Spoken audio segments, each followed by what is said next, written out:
Yes. No. No. Go here. Aha. Mate. Okay, hold on. Oh, wait, I need to take away the ratty token. Right. There you go. Okay. Well, yes. Should I have it over here? Well, I don't know. Fuck it. We're just going back here. Oh my god, you're so big. I am thick. I have a thingy, but I haven't set it up properly yet, so it doesn't look as good. But there we go. So let me shrink you down a little bit. Well, I'll display it possibly tomorrow. Yeah, probably tomorrow for you guys. Why are you not showing up, game? Castle Crashers. Show up, game? I swear to God, I had this all working a minute ago. Game? Ah, there we go. Game! Okay. Well, I have a just chatting screen now, but it's not fully done, so I haven't been able to do it. But I want to do my intro, then talk about what we were just talking about. But hello and welcome, dear spirits, to Purgatory Corner, the Library of Dreams. I'm your storyteller, Sinspeaks, and today we shall be continuing the tale of Castle Crashers. Come on in, take a seat, and let your imagination run free. As always, I'm here with Wally. Hi, Wally. Hi. So I decided to switch characters, and I did not quite realize how long it takes to get back to where I was when you only have one person. Because you have the map open, it just... Yeah. Oh, I grinded all the way up here for no reason. Oh well. Cool. But yeah, I get to play this boyo. I should probably look at my weapons, but whatever. But yeah, in the camp in King's Kindness. Oh, I don't have the thingy. You have the thingy. Haruga! I have to rely on you. That's a mistake. Oh yeah, right. You wanted to get. We're already here. I've already made my mistake. I'll make the peace with my existence. Also, his magic sucks. Yeah, welcome to my world. I didn't realize just how bad his magic was until I had already pumped his magic to an obscenely high number. So, it's just a really, really high magic. It sucks so bad. But yeah, inside do let me know, folks, if the audio is too high, too quiet, all that fun stuff. But inside King's Kindness, we had walked into the noble's house, and they were like, because I had stated that they had no servants of pretty much any kind, and the reasoning they gave is because in their opinion, if you hire people of a lower status, like, you know, those on the outside, it implies that they are lower than you, and the Inner Sanctum does not appreciate that, even though it's a general implication anyways, but they try to save face, basically. But they were like, well, wait a minute, don't they have like a butler? And I'm like, I don't think they have a butler. We didn't add in a butler. But like Bunny and a few others were like 100% adamant. They were like, no, we 100% remember there's a butler here. There's no possible way there's no butler here. So Penny went back through the video. What the fuck? Why? You okay? I can move again. I'm happy. Yo, fair. But Penny went through the video to see whether or not there was actually a butler, as she found out that there was in fact not a butler. Oh, we're back in here. So it was just really, funny to see, because they went, what the fuck? Am I going insane? But yeah, apparently I'm false hydraing all of them now. So many of them like could have sworn there was a fucking butler. It's crazy. God, this magic sucks. How do you think it feels being the stinking smith? I throw hammers and I tongue people. At least you can hit people, you know, consistently with your tonguing. My That's one's just debatable. awkward. It also does horrible damage. Yeah. Oh look, the Green Knights. I do like the Forest Knights, I suppose they're called. It's crazy to me that there are 37 characters in this game. I remember when it was like hard to get past 10, you know? You see, I'm the old gamer here, where like I played this shit back when you had to have Alien HD in order to get the Alien character. That shit was wild back then. God, I'm old. Oh, a Jill. Oh, okay. I like how it always does. I grab it and it just disappears into non-existence. Yeah. I don't know why it does that randomly. Like I was playing on my own to get this guy up. And we begin again! Yes, for the Song of Sword and Spell. I've switched my character so I'm not just like fucking abusing the Can we go up here? I don't actually know. Nope. I feel like there's something up here. There's gotta be something back here. Maybe a bomb. On, back up. Ah! No. Nope. Okay. Maybe a horn.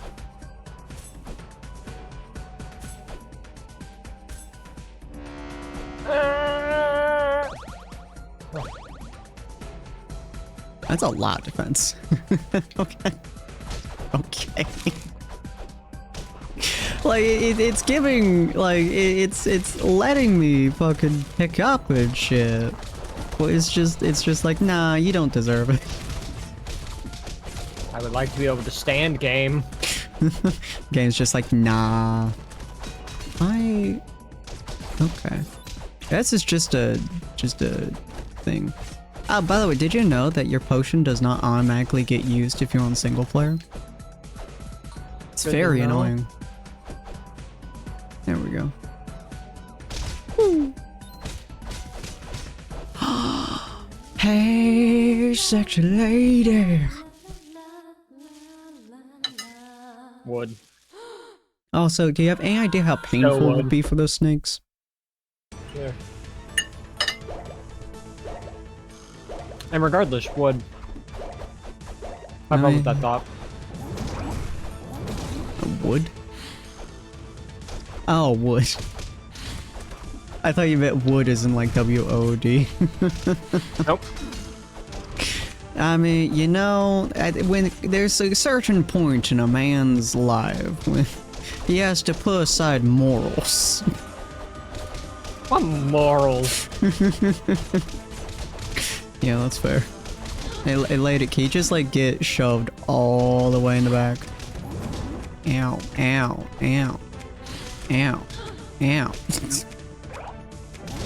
Oh my god, my magic sucks!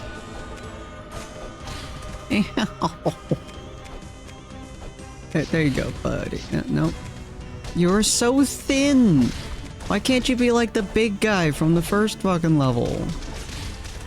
Or the tank. That was nice. Can't fucking hit you. There we go. Yeah! Yeah! Yeah! Get that damage in! Hey! Something finally didn't just instantly disappear. How am I still getting more XP than you?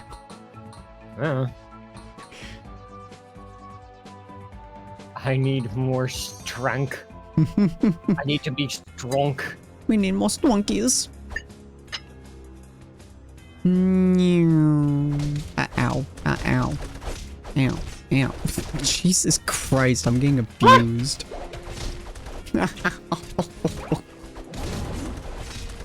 I'm getting abused. How do you think I feel? Welcome to my world, buddy. Yeah, suck it. Ah. I love how I'm 5 levels higher than you. I'm still getting my ass kicked. Don't worry, so am I. Ow. God, this guy just doesn't die. I need a sandwich. Come here, buddy. Oh yeah, right. You're supposed to actually use the sandwiches against the big guys, huh? Yeah, I never really thought about that. Oh, well. Ow. Put big guy down. Oh my goodness. Well, on the plus side, now we don't have to fight the damn big guy. Oh, hey, look, another goddamn big. Do you have a sandwich? I have many. Hi-yo!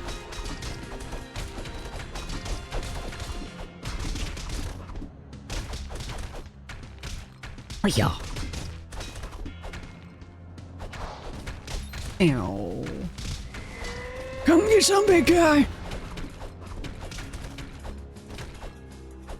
Oh my god, stop fucking grabbing. You're wasting my sandwiches.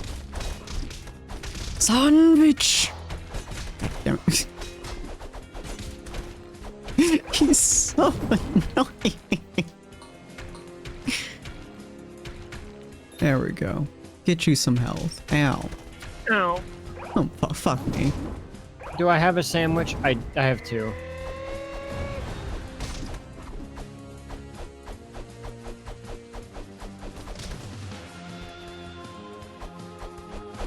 You just don't give 2 shits about me. Good lord.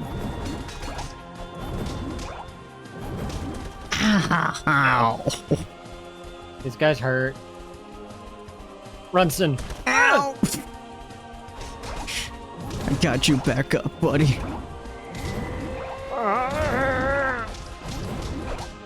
This is the cheapest possible way to beat the shit out of this guy, I swear to god. Oh my god, finally. Oh, that was awful. I hate these big guys. I have no more potions. Good luck. Oh shit, well. Don't worry, buddy, I'll keep you alive. I think I have 1 potion. I'll have no potions. Well, that's fun. Alright, well we're about to encounter some great difficulties. Get you that hungs. What the fuck? Oh, that's a weapon. Might want to grab that real quick.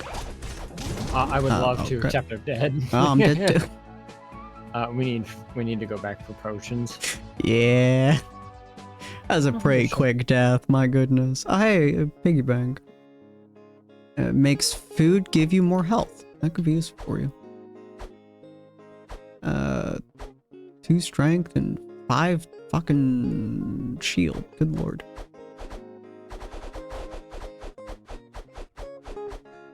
Grrr. Sir, I don't know if you know this, but the grr is bad for you. Yeah. I don't know how the grr is bad for him, but the grr is bad for him. Oop. You know. Did I just bounce off that motherfucker's abs? Is that what just happened? Possibly. Level 21, bitches! Still can't kill this fucker very well. Ooh, oh, the reindeer. I like how you saw that. Put me down. Ow! He crit you on me. That sounds about right. So rude. How you doing over there? You know, not great. Sir, can you just fucking die? Don't worry, I got this horn in the butt. Oh, that actually does damage. Damn near killed him too. Alright, buddy. 3rd time's the charm. Ow. A boulder to our advantage. Man, I really need my my magic jump. I would probably do a lot of damage. Oh. Woo! I don't know what magic level you get this at. It's very useful though, I will admit that. It's annoying as shit, but very useful. Magic really isn't this guy's super strong suit, so... Yeah. It's not bad per se, it's just, it's not exactly amazing. God, is that 2 damage? Yeah. His hammer is like the most damaging thing he has when it comes to magic. Dude, that is brutal. Holy shit. Yeah, again, it's not great. It's why I don't use magic. It's why I didn't level it very much. Ow. It hits multiple times, but it's like really weak, and it takes up most of my bar to do it. Good lord. I do more damage with the hammers. Yeah. Oh my god, just die.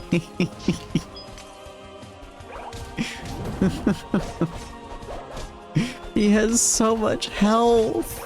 Thank you. Decapitation! Decapitation! You go for the tent when it's open. Plus side, the tiny guys are nice to kill. Just lock you right there. There you go. There you go, buddy. There you go. Good night. Take a nap. Leroy Jenkins! Leroy Jenkins! I would like my sword back now. On the plus side, this is shockingly efficient against a horde. When, you know, they line up. Ever. In a fucking blue moon, Jesus Christ. Come on. You could do it. There you go. Oh yeah, so random thing, I started playing Genshin Impact again. Oh? Yeah, got you back on that fucking train. They're going back to the first city in their next update. Oh, they're going back to Mondstadt? Yeah, and I was like, Mondstadt's like one of the best starting locations ever, and the fact that they're going back is like, I'm interested. Hell yeah. This is so it's like I also finally connected my PlayStation account to a account on the game, so oh nice. I think we may need to just run up. Possibly.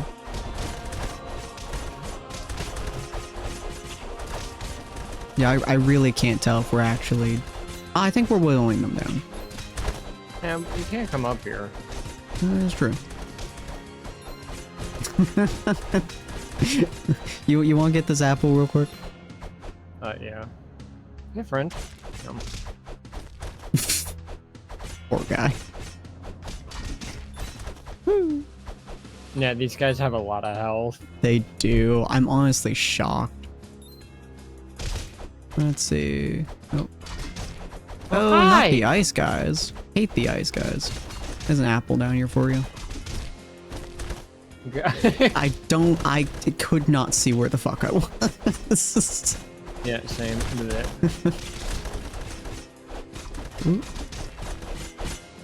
How you guys doing? This would be so cheap if I was using red guy.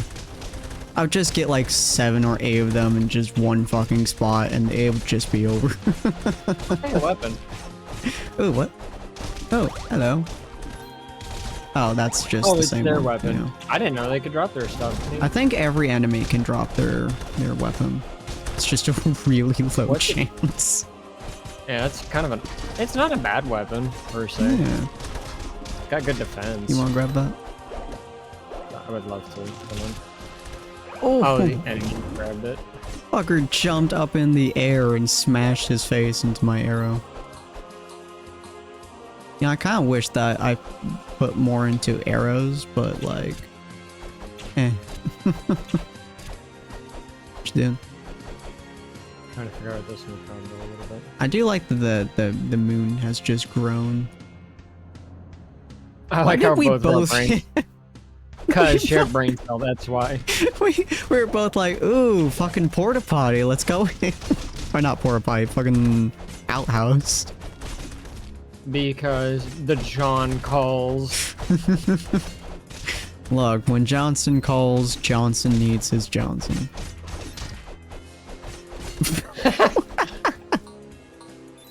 Man was not allowed to sit. He wasn't, we just kept throwing him between us. Oh, it's an upwards thing, okay. Hey, we're at the next area at least, so we can go back for fucking health potions here in a second. 'Cause I guarantee you we're both about to die. Although hopefully they have less health than what's his face did. I don't know. I can at least pop these guys up. Yeah. So, fun note. My main memories of Castle Crashers actually comes from this location. So a long time ago, back in the days of the Xbox 360, back when I was playing this game for not the first time, but one of the first times, and it was still fairly popular. I was playing this game, and it was like 8 or 9 o'clock at night or so. And I was like, I need to get the achievement where I get all the princesses in a multiplayer game. So I popped up. Oh my gosh. This poor bastard. Don't let him hit the ground. Don't let him hit the ground. Yeah, so y'all, I'll just tell my story while we did this. So we were playing, so I was running through this entire thing, and like I found a guy online who just started playing the game. In the corner with you Poor heathen old face. bastard. But yeah, I found like a random guy who's just kind of playing this game. So we went through the entirety of this game, and we got all the way to here before he had to call it quits and actually get some sleep for the night and such. At that, it was like a 7-hour play of this game with this one dude. Never met him again. Never saw him again. Never came back online. Oh. Aw. I really wanted that to be just back to it. But God, you have so much health for a little bitch behind an ice cube. No, come back. Yeah, no, come back.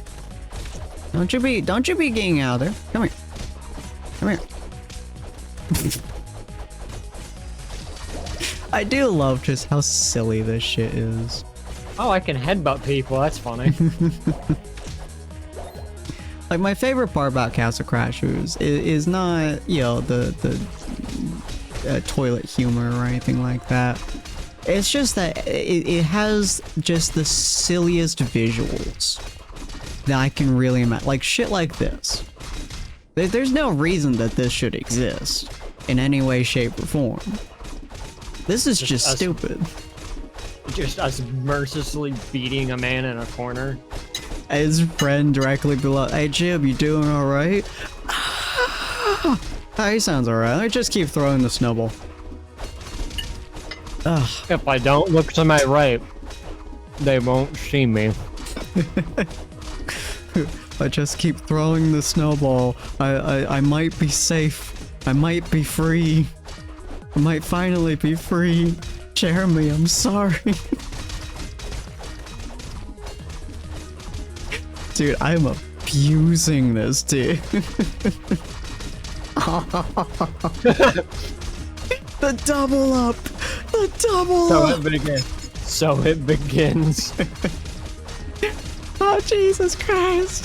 Why? Oh, God, my ass! Oh, God, Jimmy James! I think after you get them below their max HP, they stop giving you XP. Yeah, you kind of stopped giving me XP a while ago. Yeah. We just, yeah, this is for all the, it's for all the snow people that we've abused over the years. Do you know there's an achievement for juggling somebody? There is not, no. There should be. There should be. Alright, Jeremy, it's time for you to be free. You need to go take your severance package. What about you, James? How you feel? I feel like Jim's about done. Yeah. Alright, buddy. Severance package. Whoop. Yeah. Don't worry. Your rectal exam was thorough. God, there's more. His severance package. Yeah, then we stole his money right out from under him too. Can you imagine taking all that abuse and you just get a single fucking gold coin for your efforts? Yes. You know, fair. That is literally just modern day America. Sadly, that's true. Hi, buddies. You want to be slashed and broken? I mean, honestly, like, this would be a better job than, like, most of the shit that we do nowadays. Like, can you imagine fighting like, for our lives against a man with a cube head and a man who decided antlers on his helmet was the most effective form of combat. Yeah. Jesus Christ. Oh. Wait. Oh, wait. Oh, God. There we go. Like, imagine, you get to be, the minion to some monster or boss or whatever. They probably have good dental, you know? I mean, these guys don't need it. Yeah, they don't kind of have a face, kind of have a butthole for a face. Yeah. But yeah, they might have good dental down here, you know? Maybe good, like, health insurance or something. I mean, with people like us doing this... I feel like dental would be very cheap purely because all of your coworkers would keep dying. Yeah. Ow. God, I would love to, like, be an evil henchman or something. Like, assuming that you don't have to deal with, like, fucking Batman, like, it really wouldn't be that bad of a job, if you think about it. I mean, to be fair, the Flash wouldn't be awful. That's true. He is really nice to his folks. Granted, most of his villains are like mentally ill patients who actively, yeah, like you look at most people's like villains, it's like Batman, criminally insane and unwell. Mm-hmm. Who, you know, the Flash, also insane but on a different variety. Also a real like criminal organizations whose only thing is legitimately like get the job done, don't kill anybody. Chicken. It's really not that good. It's not, but it's funny. It's really funny. How you do, Pocket? I feel like there's shit over here. Is there not? Damn. This is fucking giving like me false hope. I like there's a dig spot back here. Oh no, this seems like there'd be a dig spot or something. Oh, hello. Aha! The Yeti! I don't know what the fuck the Yeti does, but yeah, I'll take him. Yeah. He probably just attacks stuff. Oh, yeah, probably. Ricola! Oh. Oh? Oh, okay. Cool. Yeah, he's kind of in the way. Playing Minecraft for the first time, I'm like, oh, nice. Hell yeah, Pocket. Get that Minecraft fucking fix going down, yo. Oh, it's just these things. Ow. God, I want to play Minecraft again. Like, I want to do, like, adventure maps. Ow. And shit. That'd be fun. Puzzle maps, adventure maps, all that fun shit. Oop. Ricola! Don't ask me how I didn't get hit there. I don't know. I was about to say, the fuck? Oh, wait, on. Hello, dickhead. Goodbye, dickhead. Woo! Yeah. That's where, so, future plans with Sin. Oh yeah, right. I forget how this shit works. Jesus Christ, that's a distance. Oh, okay, so we just block and jump. Ah. Ow. Oop. Oh my god. This is gonna suck. Yep. Block. Jump. Jump. Block. Jump. Jump. Jump. Oh, okay. Okay. Oh, there we go. Sorry, I had to actually hear and listen and shut up for a second. Good lord. But yeah, future plans with Sin. So, we're almost done with Jump Chain, so that's fun. I still don't know what I'm replacing Jump Chain with just yet. I had something in mind, and then I forgot it. Because I'm an idiot. Get tongued. Get tongued. God. Bleh. Oh, no, it's No, his... give it back. Oh, okay. But yeah, I have no idea what I was... You know, we haven't been hit in, like, forever. Hi, bud. Oh, I'm doing jack shit to you. Oh, that's a problem. Oh, well. Okay. This is gonna be a hard fight. But yeah, I'm not really sure what I'm replacing Monday with just yet. I had something, and now it was gone. Tuesday...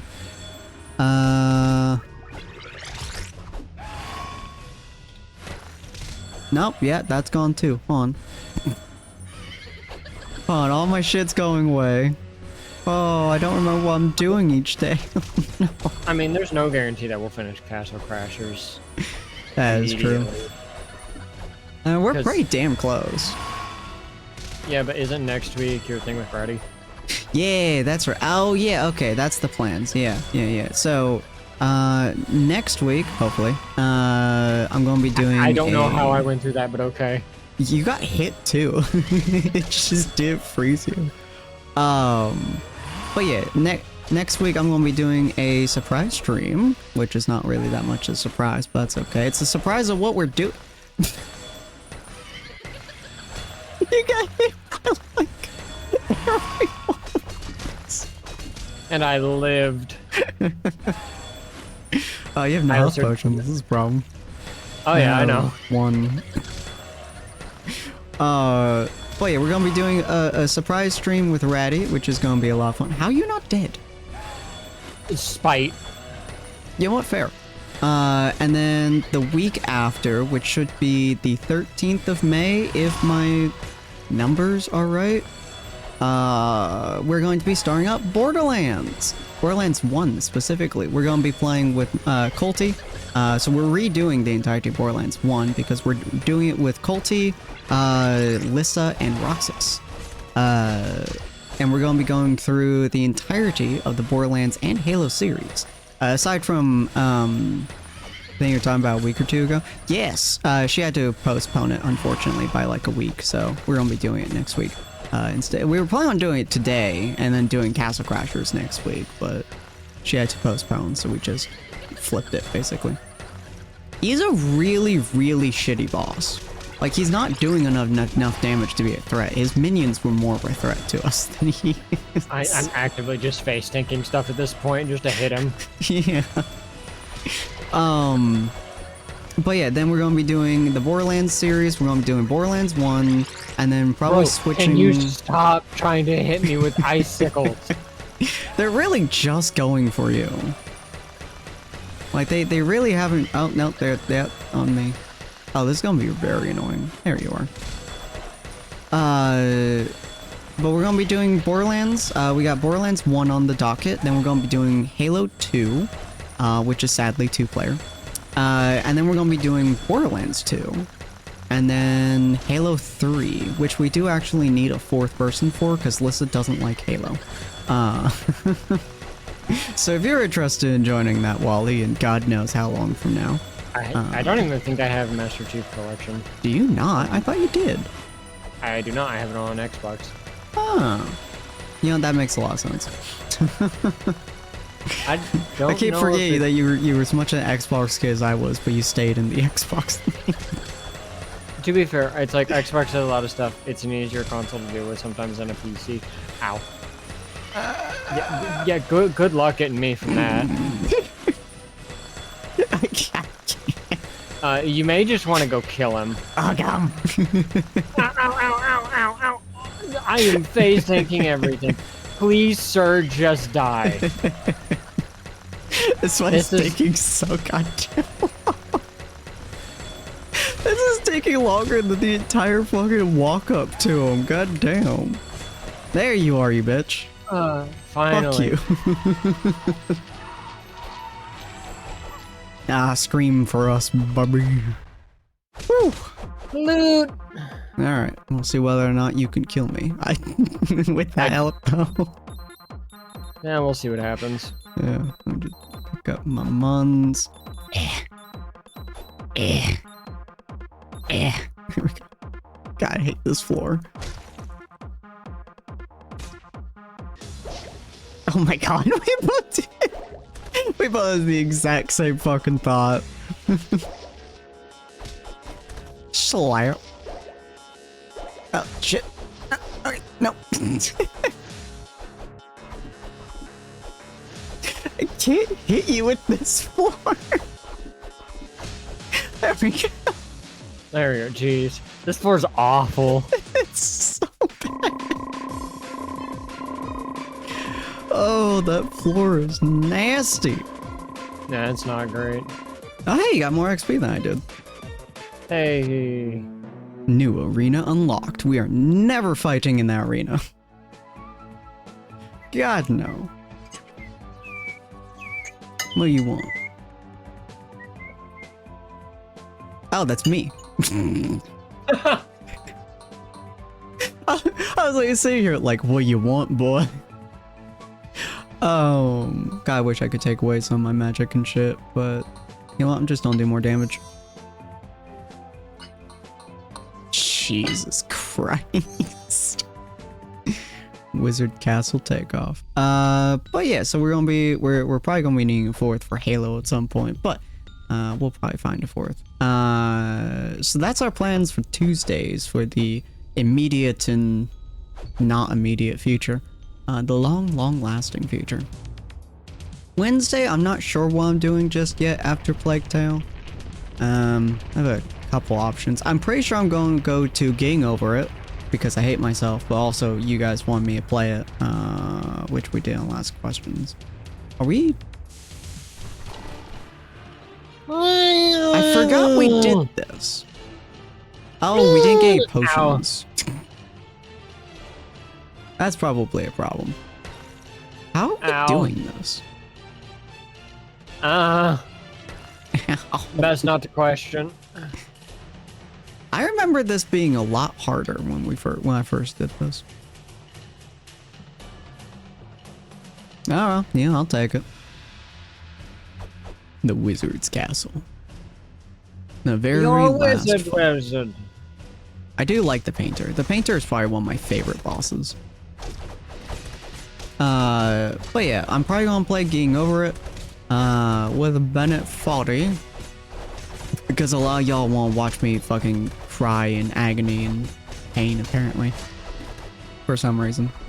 And then again, did I play it before? I don't think I played Getting Over It on stream before. Huh. When did I play Getting Over on stream? Did I? I don't remember you doing it. Oh, on stream now. Okay. I was like, when did I do it on stream? What the fuck? Am I blacking out? Made a few vids of it. Oh, yeah. Long time ago, I made some vids on it. I think I only got like a quarter of the way up the mountain, if I recall correctly. But yeah, I'm only doing it in... Holy shit, that's a lot of defense. Well... It's defense and magic, baby. But yeah, I'm probably gonna do it because I want to actually get to the end of the game this time. Oh right, it's a quadruple boss fight. Or at least get to at the end as much as I can until I get overly pissed at the game and make a long-lasting one. Oh, he one shooting me with that. I get you. He ain't gonna leave you down. Carrot.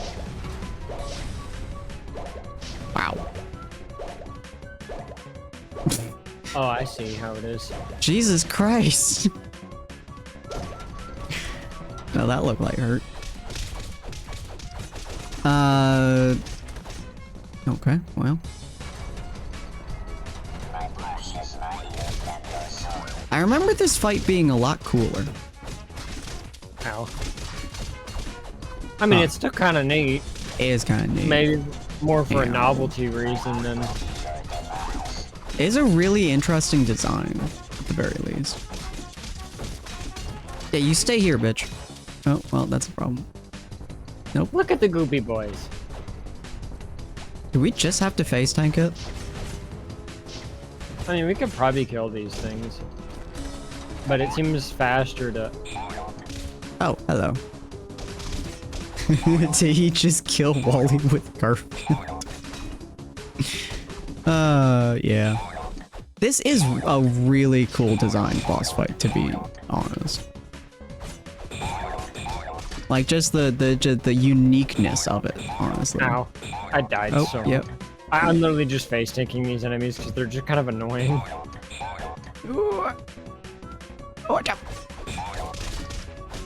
It's just consistent damage to him, which is annoying as shit. Come here. There we go.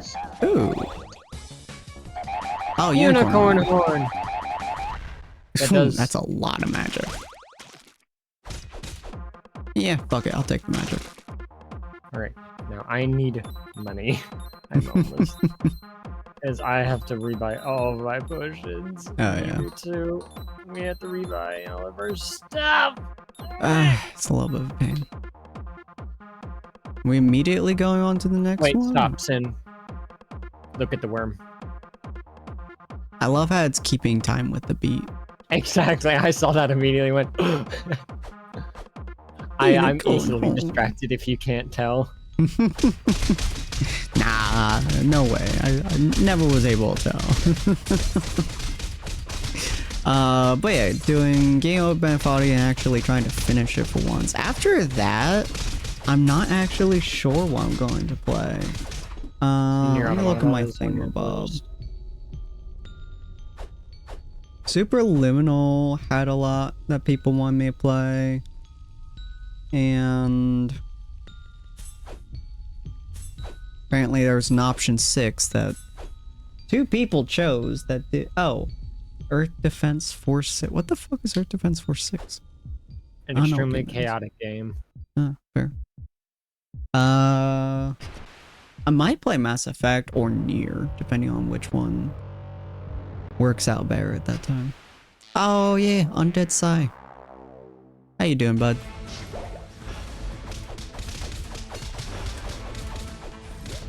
Play and watch through. I was doing. Yeah, it seemed like it looks like a really interesting game. I watched Mirror play a little bit of it, because obviously I want to kind of go into it as relatively blind. Yeah, that's the word. Blind as I can. Man, that really does smart. Yeah, he does 80 some damage. Can we even hurt him? I have no idea. Didn't seem like it. Okay. Ow. Ow. I really need potions.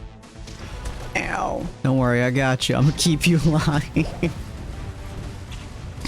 Now we have to just walk around a lot. But yeah, Superliminal is on the list. The entirety of the Mass Effect collection is on the list. Oh, I didn't realize they had the dragon here too.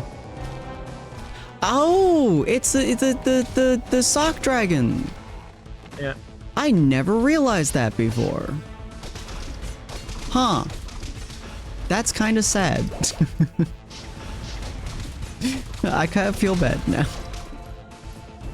Are you not dead?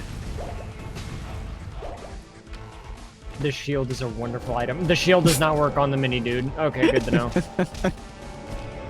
Yeah, unfortunately, it just, I spawned you in the ground. Apologize for that. Well, I always wondered why there was a giant sock right here. Yeah, it's because Sock Dragon's in the background. Yeah, it just always confused me. Huh. Makes a lot of sense now. Let me just bounce on your head real quick. This is shockingly effective. Ow. Let me just pick you back up here. There you are. I'm in a lot of damage. I'm in a lot of pain. That's the word. But yeah, Superliminal, Mass Effect Collection. I have a few other games. They're on the list too. And then in terms of Thursdays, that's mostly. I would love to not. Oh hey, look, he's. Oh, goodbye, buddies. This is just a really good money grind, honestly. Yeah, it is. Do. By the way, here. I'm got more now. You pick up the rest. There we go. There we go. Okay. Woo! I mean, it's really neat. I'll give it that. It's just odd. God, this magic sucks. I love we're playing like the worst mages in the game at the moment. Look, I can't help it that I use a frog. we need health. Oh, we do. We need to get out of here and go grab stuff. I don't care if we have to restart the level over. It's like we need health items. We're gonna die at this rate. On the plus side, you're gonna level up in like 10 seconds. Spoopy. Oh, we're going back. Okay, animes. Ow. Hey, there you go. You got some levels. You're gonna kill me. Damn. Oh, we could just return to map if you want to. Alright. Give him back! Good luck. So many enemies. I can't get you, no! This is abuse. I was like, I couldn't get to you, it wouldn't let me. Yeah. Oh, we're back to oh, we're now to 1 instead of 2, so 23 is when it does that. Yeah, I'll do strength. I need to go and find a better strength weapon. I don't think I need strength anymore. There was a gold shop up there. Oh yeah. I need, yeah. Do this and then to the... Ooh, what are you? 4 strength? Wow, shit, alright. 5 strength? Shit, I just used most of my money. I'll buy it. Here. There you go. Oh, wait. There we go. Butch! Yeah, that has strength and defense if you want it. A little bit lower agility, but that's fine. There we go. Well, that makes our lives easier. I don't have to buy a fucking... I don't have to buy a new weapon. Cool. Alright, let's see how much damage I do with this shit. Slow.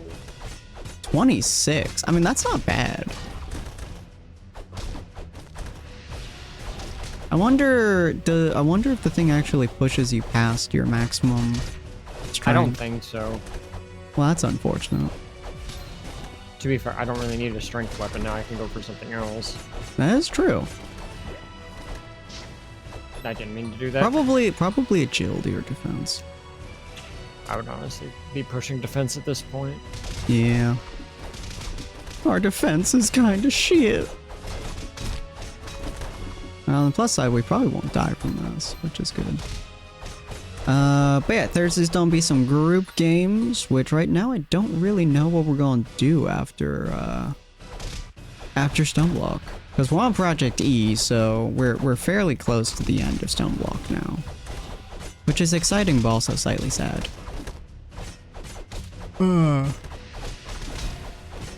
Obviously, we have like general group games of like, you know, Repo, for example, or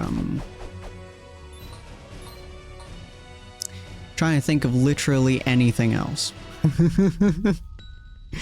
I mean, I guess we could do Uno at some point. We should do Uno at some point. I really want to do Uno at some point. Sir, can you come the fuck down? No? Alright. Oh, I forgot how much of a bitch this spot is. Because it's all the different enemies. It's so annoying. Ow. Oh well. I should really do a poll at some point to see like group games people want to do and shit. But yeah, some kind of group games. Uno and Repo are the first two that come to mind. But I'm sure there's other group games out. Oh, there's so many. Oh, there's so many, Wally. There's so many big guys. Ow. I don't want the big guys. They're too thick thonkin' for me. Well, you've left me with everyone else over here. I would appreciate the assistance. Well, you know. Sometimes you gotta assist, sometimes you gotta kill some big guys. You know how it is, right? There you go. Are they just doing no damage or something? No, it seems like it, but given there's so many of them... Yeah. Guess that's how they made it fair. Oh, okay. Yeah, that hurt. What are you doing? What is this guy doing? I think he got stuck in a fucking throwing animation. Oh, it's beautiful. Oh, you... Sir, I get that you don't really do a 2v1 fight, but can you please attack both of us? Thank you. Okay. I keep bouncing off him. There we go. Yeah, multiplayer options is always a good one to have. As I feel like there's a lot of multiplayer games that I play. I can't think of any off the top of my head aside from Repo. Although I might do like We Were 2 with Story. Because I've been wanting to do that with her for quite a while now. Wow, this is very cheap.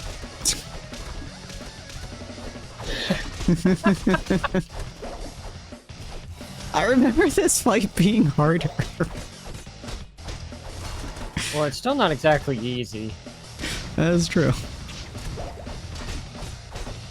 Oh my god, can you stop bouncing us? There.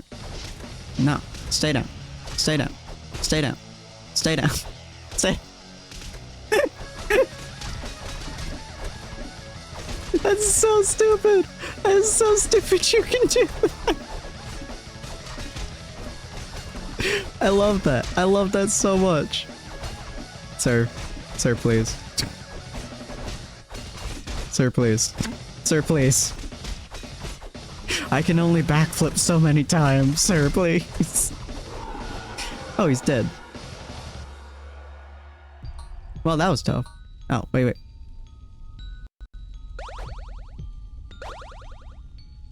Ooh, that's a lot of defense. Too bad it didn't give you the fucking weapon. Yeah, it just disappeared on us. It'd be nice if it allowed you to use the weapon that you just picked up. It'd be great. Oh, that's a really high defense weapon, too. +7 is crazy. There we go. God, it takes so long to do this when you can't just fucking lightning the entire damn thing. Who's the last one? I have no idea. See, I almost never did this level. Like, I did like twice, so I don't remember it very well. Oh, hey, look. I feel like we're at... Oh, this is the final boss. Oh, the Necro! Hi, Necro. How you doing, Necromancer? This is so cheap when you're the red mage, because you just sit here and you laser, and it just instant kills like all of them. It's crazy.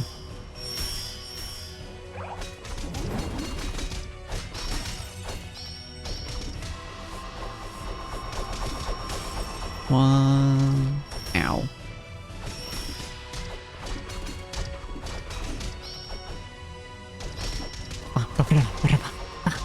Ow.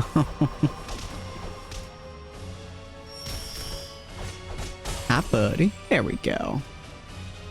Alright, buddy, Bubo Francais. It's time for you. Oh. Is that magic? No. Yeah. Magic. Okay. I was wondering why it was hurting us so bad. Oh, there it is. Okay, now it's physical. Slap the shit out of him, boyos. Honestly, he might be easier than the undead dude. You know, he moves like a stinking rat, though. Yeah. That's magic. God, he moves like a rat on steroids and crack.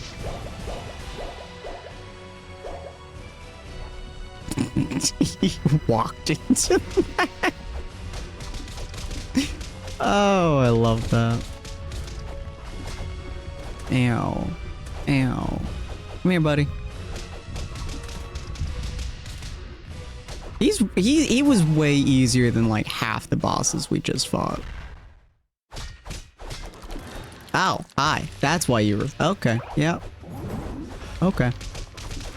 Ow. Ah, there's a stupidly high health bar. Oh my god. Oh god. I can't make anything out right now. Yeah. Nope, I can't either. This is horrifying. Oh, I hate this. I can't even tell where he is on the stinking thing. Ow. Well, I'm glad we have some difficulty in this final boss. Because, wow, this is kind of a pain in the ass, actually. I can't even hit him with my magic. I'm focused on minions right now. I appreciate that. Ow. Oh, God. God. I will spam my HP. Fuck you. Rounds of 1v1 PvP platform gunner. Interesting.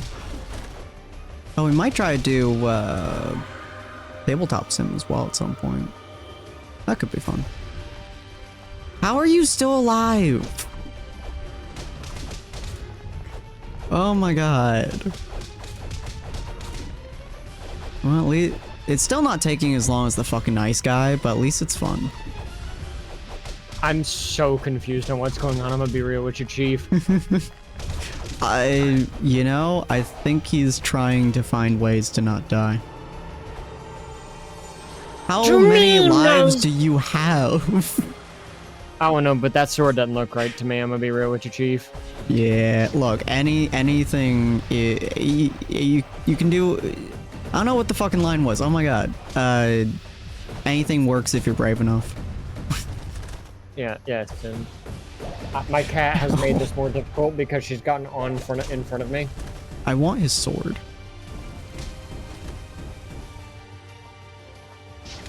I will say, this alone could have been like a good end fight. The fact that this is like fucking health bar number 7 is both really neat. I think this is one of the first games that really like hardcore established the multi-health bar final boss. I would love it if my cat was Pepper. I love you, honey. You're a sweet baby, but you're making this needlessly difficult because she's blocking my screen half the time. The true final boss. Yeah, my cat. Come here, Get buddy. your butt out of in front of me. Thank you. Ow. God, he does a lot of damage. Ow. Yeah, I'm literally just trying to survive right now. Yeah. I'm not even really trying to fight. I'm just trying to live. Hey, I leveled up. Oh my god, my game. Come here, buddy. Yeah. Random lag spikes every now and again. I'm like, come here, buddy, please. Oop, shit. I would like to stand up. A little bit more. One more hit. Yeah. Give me that. Give me that. Hey. And my weapon disappeared. Okay. Well, I have a sword now. Hey, look, I caught the princess. Are you proud of me? No. No, okay. You gotta take that closey to bed first before I'm proud. Jesus.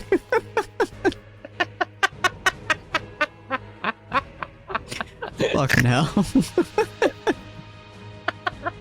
Put that All right, in the lady, quotes time list for for you. pound town. Wake up, I can't do this until you accept.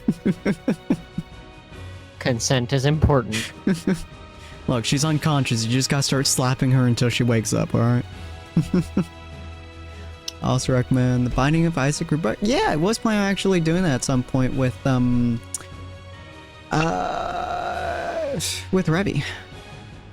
Because she is ungodly interested in that game. To a horrifying degree. Oh my god, Revy, why do you fucking have 1,000 pings? What the fuck? Did you fuck up your Discord again?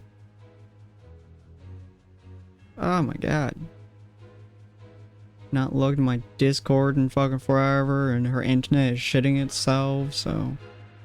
Jesus. I forgot we fought ninja pirates. They only did appear for like one fucking scene, so I'm not surprised. Yeah, but they're ninjas and pirates. I do like pirates. Your cat was a menace. Bye. I enjoyed its demise. Yeah. We all enjoy its demise. Let me just do this real quick so it doesn't ping 1,000 more fucking times. There we go. I have to fix our internet sometime. Oh, you could join us. Ah, damn. I'm so sad now. I would say you could join us for the for us doing the hard mode version, but level 1 character in hard mode does not work. Well, it does. You just die. You wanna know what's funny? Hmm? We've only been at this for that took us an hour. Yeah. It's I think overall this game. game.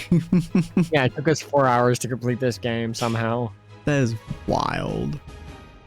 But we'll do a little bit of the hard mode, just to feel it out. I'll use.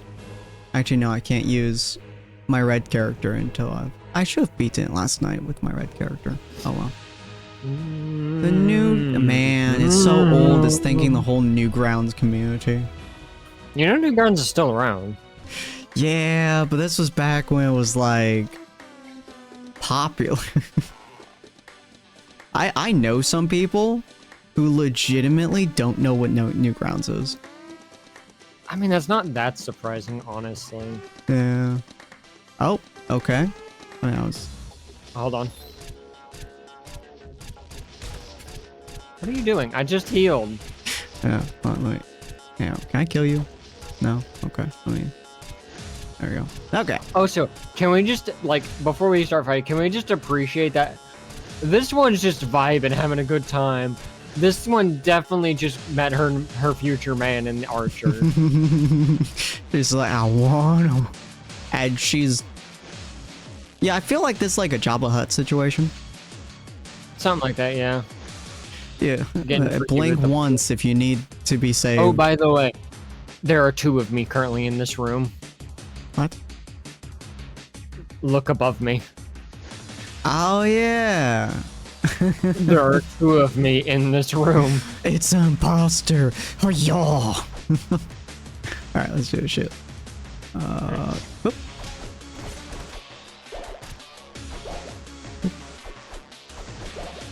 Not shitty ground anymore. Ow. Wow, that's a lot of damage.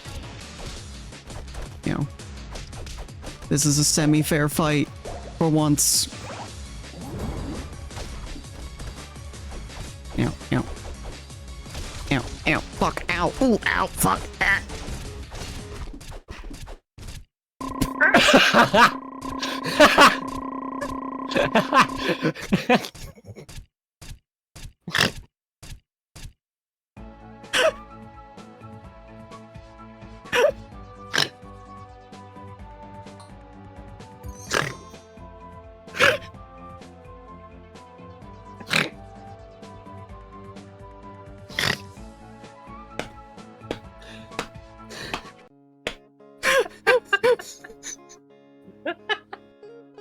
No one gets this, bitch. We didn't even get to see the fucking proper credits. Speed run, let's go. We just fucking nullified the end of the game. Yeah, we did. Oh god. Oh my good lord. Oh, you're not level Speed 20 yet. run. Okay. No. Okay, let's see. You could. Wait. Oh, that's 35. Jesus Christ. Yeah, all of these are 35. Oh, I didn't that's get to see the awful. end. Okay, this thing's level 20, that's why. Yeah, these are all 20. So, we just learned new tech. Yeah, apparently. I have never before managed to beat this game without beating the fucking game. By the way, can we go, like, see the what's behind the locked door now? Which... Oh. Oh, yeah. How do we open that? I feel like we get keys somehow. Oh yeah, you level up faster. I forgot about that. Yeah. And yet I'm still not even close to you. Oh, there's a key sword on. What the heck is this thing? Is from the alien one. Once we beat that mission, we got him. He shoots lasers, I believe. I want to see. What you do, little boy? What you What do, does the little chicken guy? do? That's my question. Castle Crasher's key sword. The chicken increases your strength, wow. agility, and defense. Okay. So the key sword is found only by the cardinal animal orb in the full moon level, just after the third set of 1 beefy and 2 regular stove face enemies. Location is in the shack after traveling along the accessible area during the massive stove face army fight. Okay. Cool. Let's see. So my defense is just risen to the fucking sky now. So I guess let's get the key and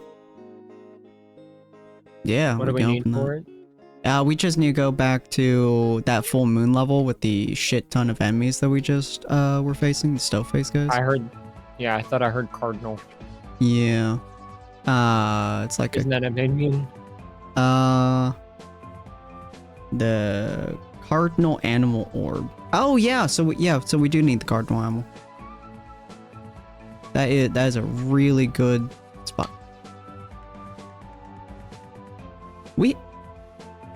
What? We haven't unlocked the hard mode because we killed each other.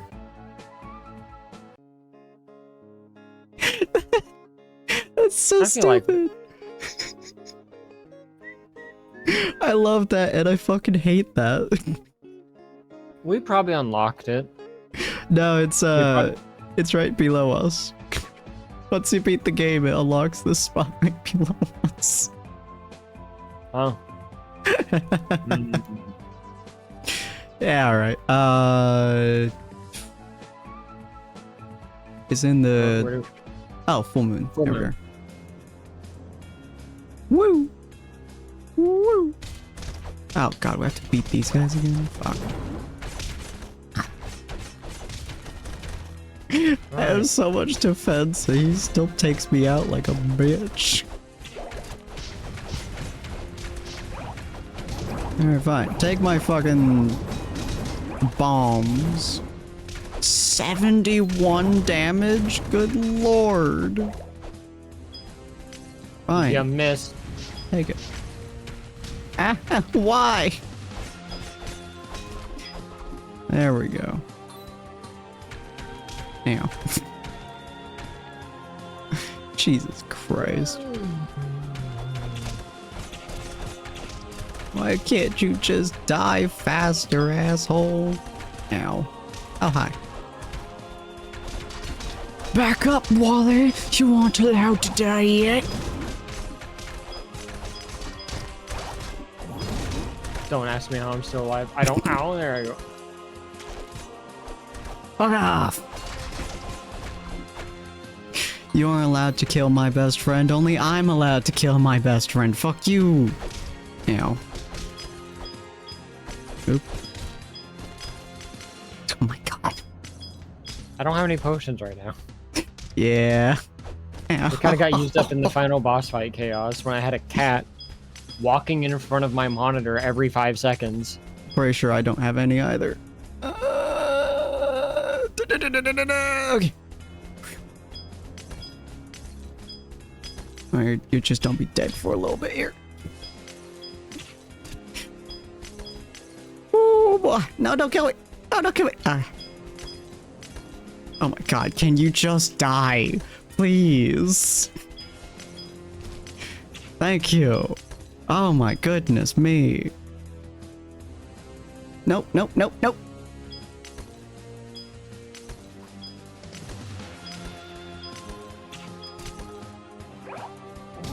Oh my god. Upsy daisy, bitch. Woo. Okay, well. Got it. Oh, they did not like the fact that we were surviving. No, never. Alright, back to it.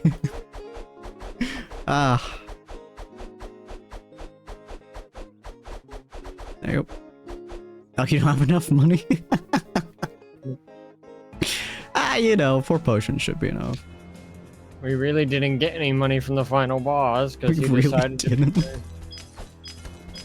We died before we got the money rained down on us. I cannot believe that we killed each other. So stupid.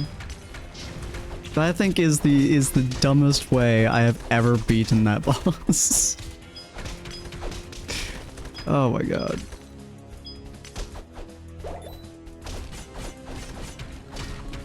This is also really funny because you can tell that the makers did not expect us to tie on that. It wasn't exactly that we tied, it's that your fire killed me. The DOT is what got me, which makes it funnier, honestly, in my opinion. Yeah. The game was just like, nah, we're good. We're good. You can die now. God, I hate this mission. Yeah, I'm not a fan of this type of stuff. Ow. This might legitimately be harder than the final boss ones. We're definitely using more potions and shit than we did against him. Well, assuming your cat doesn't interfere.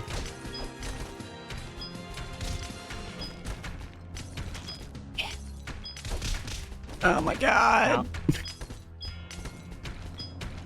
Come on, buddy. You can do it. Stomp. Boom. Oompa loompa doobity day. There we go. Okay. Back to it.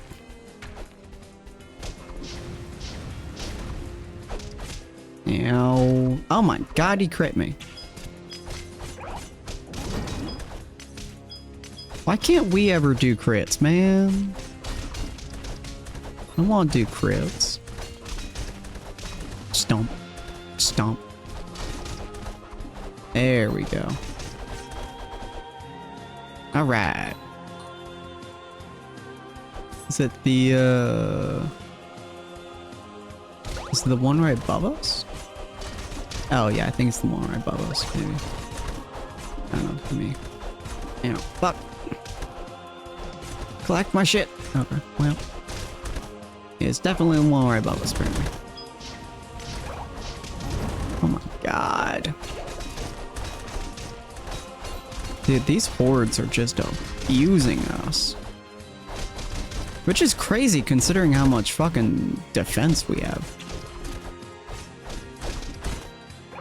On the plus side, you're almost 25. You're almost 25. Oh, sorry, you're almost 20. Oh my god! They just did 250 damage to my face! That is unfair. Why do you get to do 250 damage in a crit? That's not okay. What you mean? That's not okay. Oh my god. Okay. Yeah, they like we're legitimately dying harder to this than the final boss, and that's just fucking hilarious. All right, buddy. If you could just lay down and die, thank you. We appreciate your sacrifice, your services, and all the shit that you bring to the table. All right, collect it. Aha. Oh, if you're not high enough level, it disappears. Oh, that's what that does. That's why it does that. Yeah. Oh, so sorry. I took your sword by accident. Oh, you're fine. I need to keep the key anyways. Well, yeah, that's why it keeps disappearing for you, but not me. That makes more sense. Now, at least we found out one puzzle. Yeah. I'm also curious on where all the animals are, but that later. Woo! Smash! Oh. You are horrifying. Hi. What do you do? Oh, I hate you. Just. It's just all I picture it doing. What do you do? A holder gives you a magical boost. Wow. This is a long ass fucking tongue.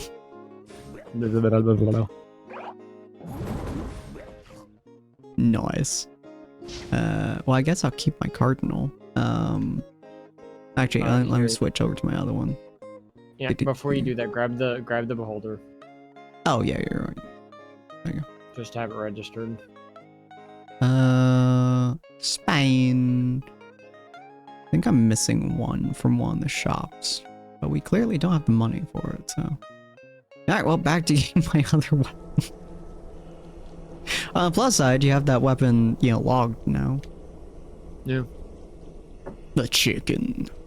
Chicken is still funny as shit to me. Do, do, do, do. Okay. Alright. Let's get your level fucking up and actually beat the game. Oh, I still cannot believe we did not beat the game. Can we just go back to the the castle realm? I think so. Thanks. Let's see. Oh, hold on. No, like the castle room at the very beginning. Oh, that's a good question. Did that have it there now? I don't know. Nope. Nope. Can we skip the cutscene? Yep. Oh, there we go. Back to it, ladies and gents. Oh, wait. Oh, wait, hold on. We can go all the way even higher. Oh, right. Healing potions. That was going to end very, very badly. I mean, you're still missing money, but that's fine. Oh, we could just go to the final battle. That's nice. Unfortunately, we still gotta do 7 fucking health bars. That's okay. We're all powered up now.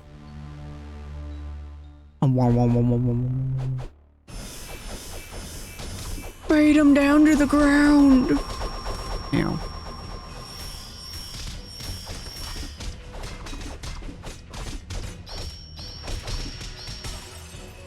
I broke one. You ain't seen the majesty of my powers.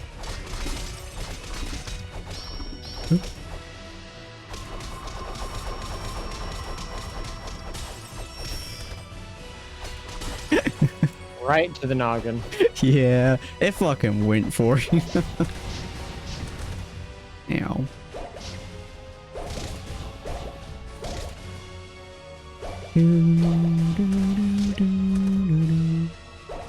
I still find it kind of funny that even with your giraffe, I'm still somehow like leveling almost faster than you. I'm pretty sure this guy just does not level very fast, or I'm just not killing or doing enough damage to enemies. Yeah. It's like I got Something. my boy to really high really quick. So I'm like, why are you like so far below? Damn. Sir, can you just stop? Ow, why? I'm already on the last potion somehow. Alright, Yeah. cool. Oh my god. Honestly, I think this is like one of the longer pieces. Because he screws around like a little rat. No, switch. There you go. Fuck you, bitch. On the plus side, this one's short.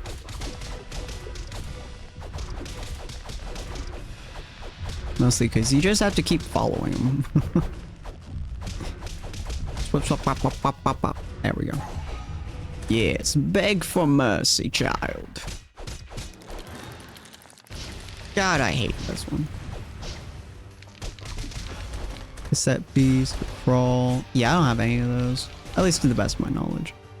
What the? Oh. I'm just gonna sit here with him. You know, you have fun. Ow. Try to see if I can he's- hit him without being hit.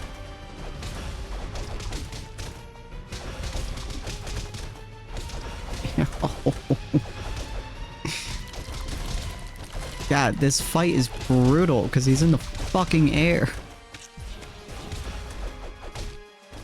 Sir, come fucking back. Ow. God.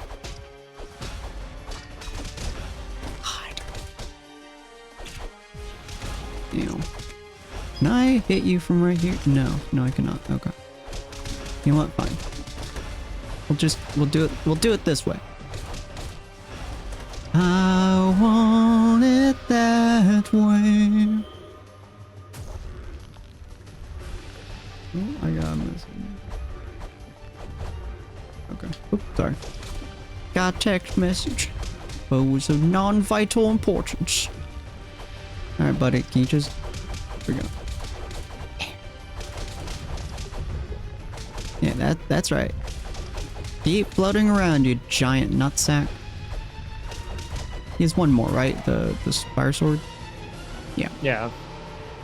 Come to me, my sword of my bones. Wow. He just Oh, did not give a shit about us. Why you always gotta do it at this part, Pepper? She's legitimately in. Get off of my.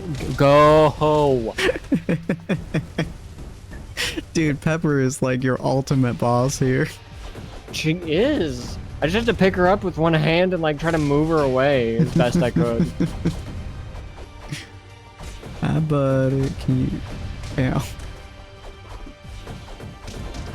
Alright, I leveled up. Sweet. Sir, I just need you to die, please. I don't know how I didn't get hit right there, but yeah, I'll take it. Oh! There we go. You want to grab that? Whee! I'm just gonna let you get the kill. Cause I don't have to do that fight again. You know I'll be the faster killer. Yeah. You fucking erased me in that fight. It doesn't take much, honestly, for high-strength characters to kill low defense. Yeah. Can we skip this? No? God. I don't think so. So how you guys doing? Pretty good. So I told Sin before we started, like, I've already, you know, because Jump Chain's moving away from stuff. I was like, I already have, like, the next jump already finished, built and stuff. I had it, like, built over a year ago. Jesus Christ, my man. I didn't hate Ruby. I enjoyed Ruby. It's just like, man, I cannot wait for the next one. Because we did Ruby in the previous Jump Chain. I was like, you know, this one was a much better Ruby, though. Just, Yeah. But, like, I was like, yeah, no, I was like, nah, I'm going to have the next one pre-built. I'm going to have, like, the next 3 pre-built just in case. Hey, if it works, it works. Yeah. Oh, so, fun fact, ants will live on your roof. On your roof? Yes. If you have like an that. area where leaves and pine needles and dirt can group like get together, Fuck you. they will they will live in it. Because I had to sweep off. So last Tuesday, I had to sweep off. I swept off the roof with because we have kind of a metal roof area. We have a bunch above our porch. It's a metal like awning, and I had to sweep it off because we've been having an ant problem. And I was like, they're getting in from somewhere. They're not getting in from the ground though, as far as I could tell at the time. And so I go up there and I sweep off a bunch of piles, and I mean it was their larvae and just hundreds of ants. And I'm like, oh, all right, I've got to sweep this off the roof now. Ants will live on your roof. Have fun with that thought. I hate that thought. They will willingly live on your roof if they can find a spot that's dry enough. And they found 2 spots. Well, that's gonna haunt my nightmares, thank you. Oh, did Story? Oh, yeah, right, Story's not going live today. I was like, is Story live today? I didn't see her notification. No, she's had a lot of long streams lately, so she's taking a break.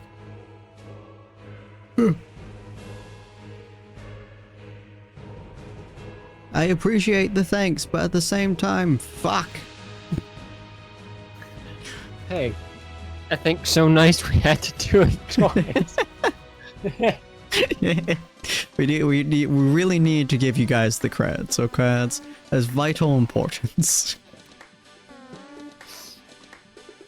All right, Sin. You know, I like back in the day, people hated this one, and nowadays, I'm pretty sure people would prefer it. Oh, it's so funny. All right, buddy boo, break me. No worries. Just die. I hate. A little faster if you'd like. No. Just yeah, okay. The tongue doesn't. Does the tongue seriously only hit once? A little bit more. Oh, there we go. That's disappointing. Hello. Jesus. And yet people would prefer that nowadays, and I don't blame them. I know some people who would be like, "Oh yeah." Get the closey. Let's go. Hate those things on left and right. I love them. Those are great.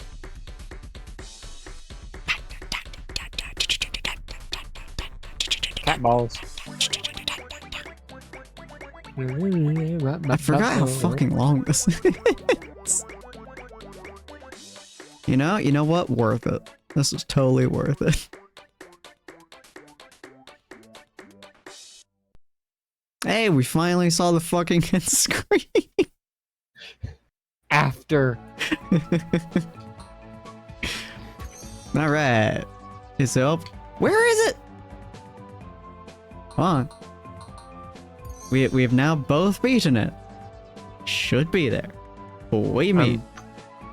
I'm pretty sure we had to. I thought we had to do it from the menu. Do we?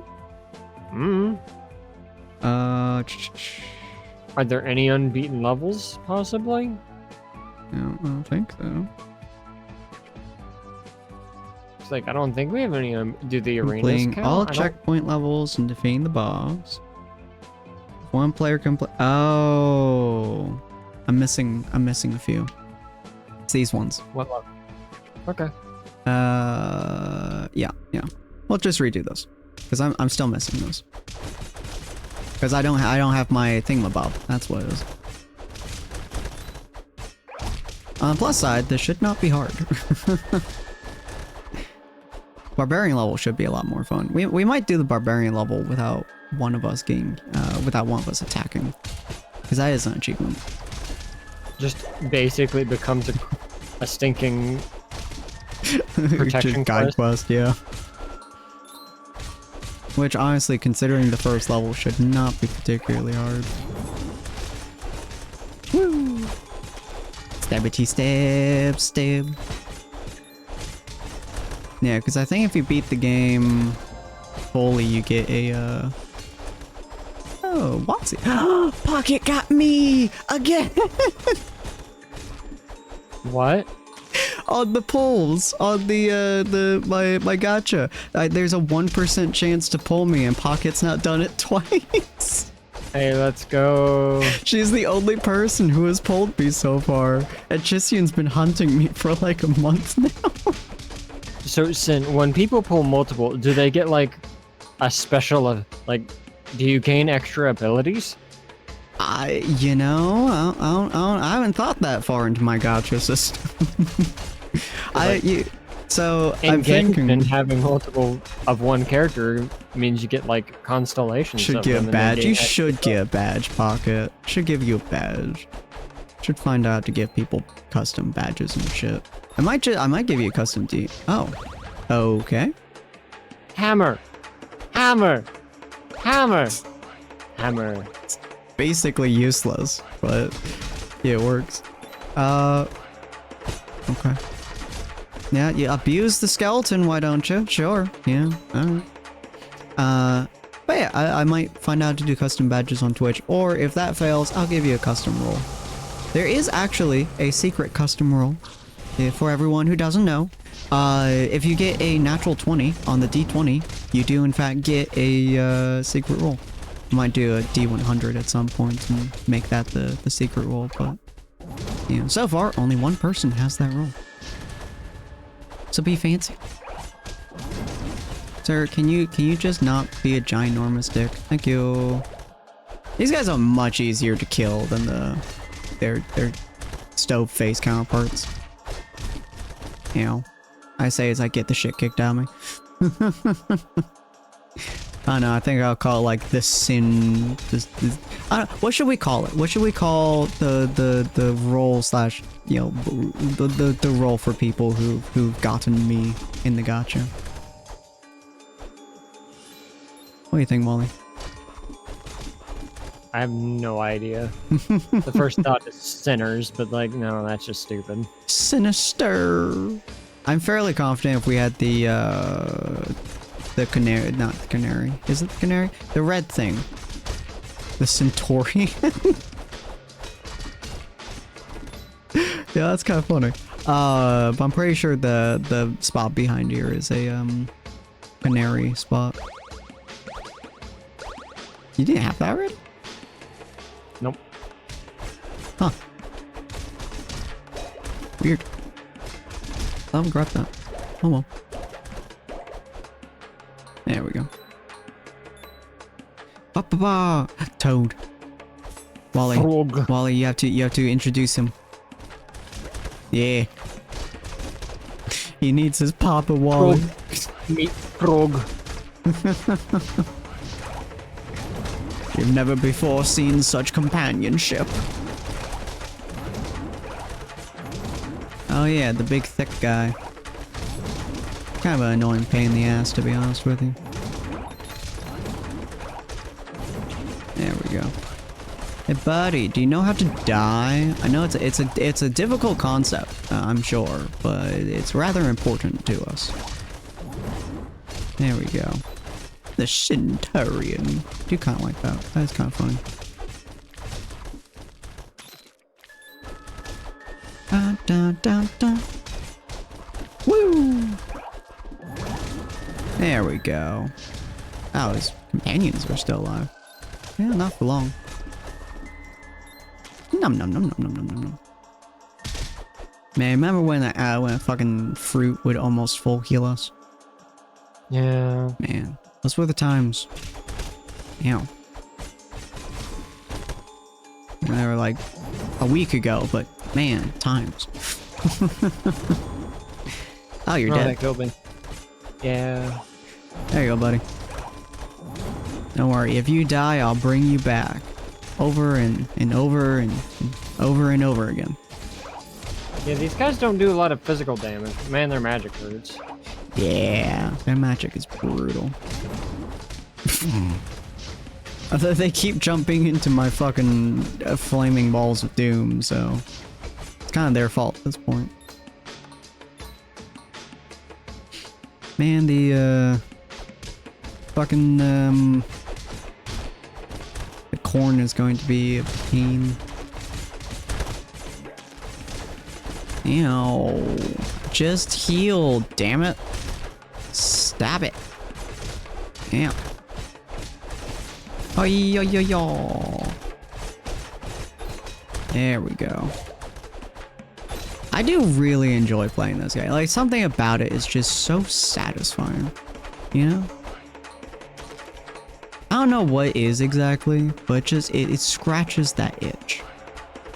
Scott Pilgrim vs. the World also has that same thing. I should do a series on that one day. I don't know who has it, but I will figure that shit out. Such a good game. Don't worry, Wally. If you die, I'll bring you right back. You know, that's just a normal MO at this point. Cannot help but watch you die. Alright, sucker. It's time for you to be ruined.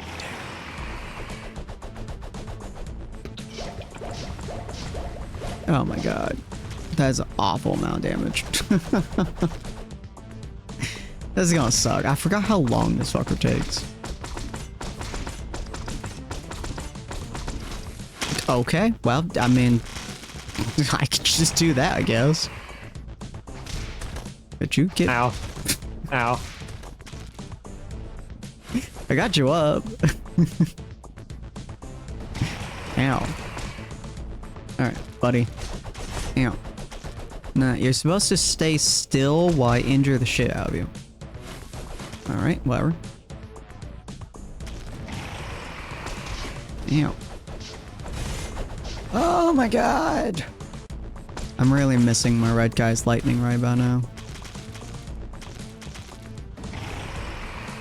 Alright, buddy. Give me that corn.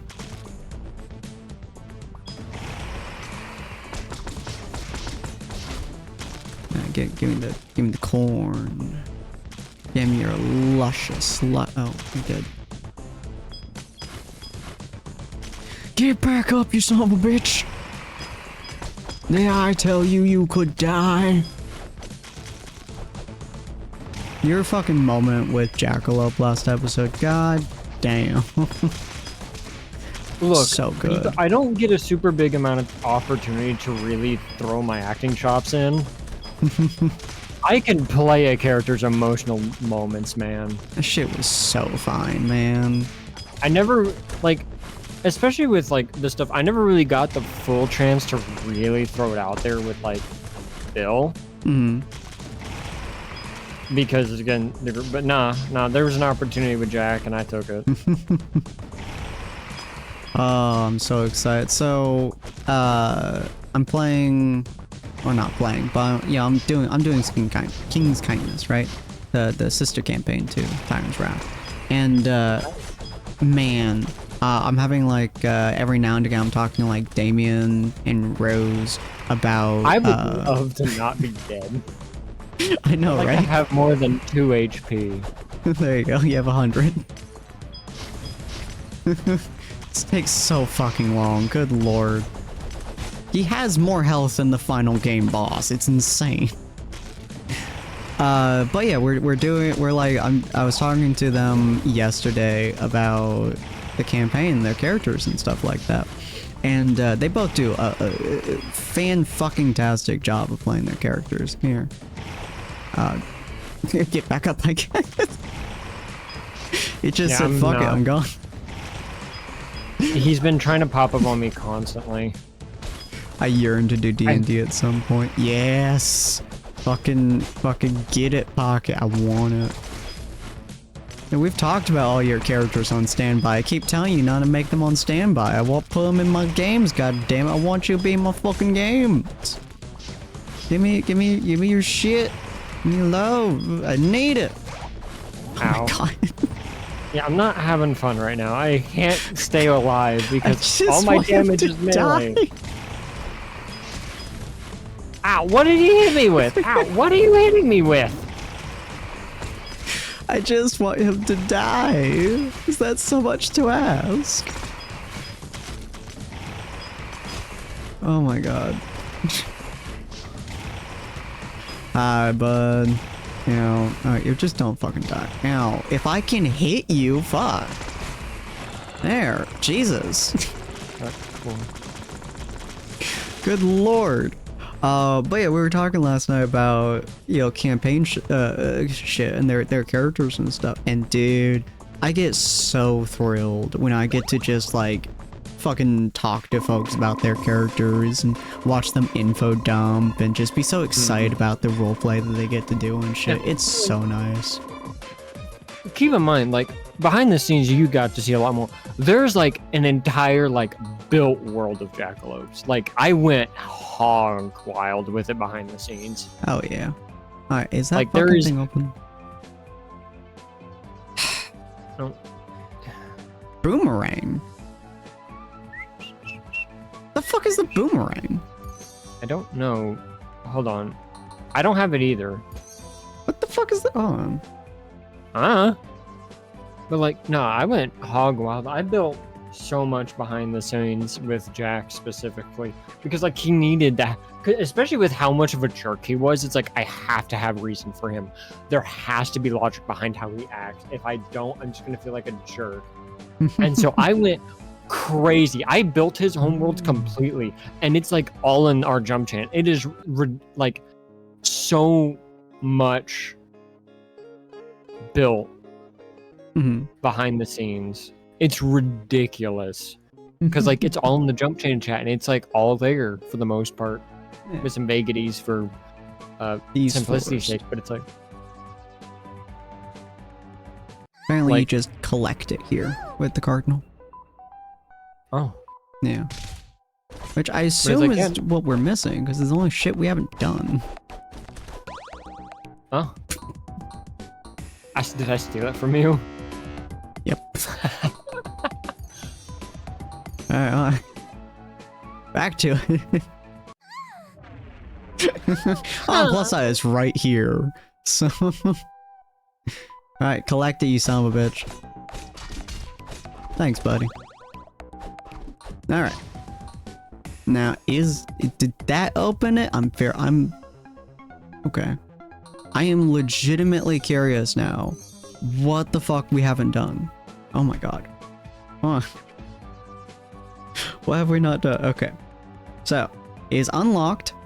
Oh, it's unlocked on any platform by completing all the checkpoint levels and defeating the final boss. Once completed, can be entered by walking onto a now open space just below the barbarian boss level. Just not open.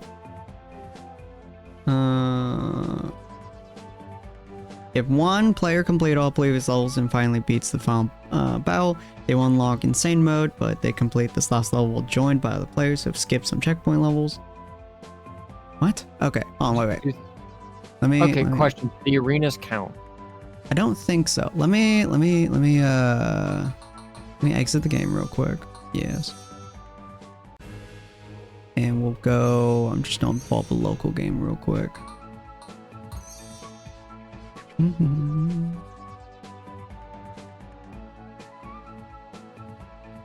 Huh. Okay. Yeah, I've got it. Why the fuck don't I have it?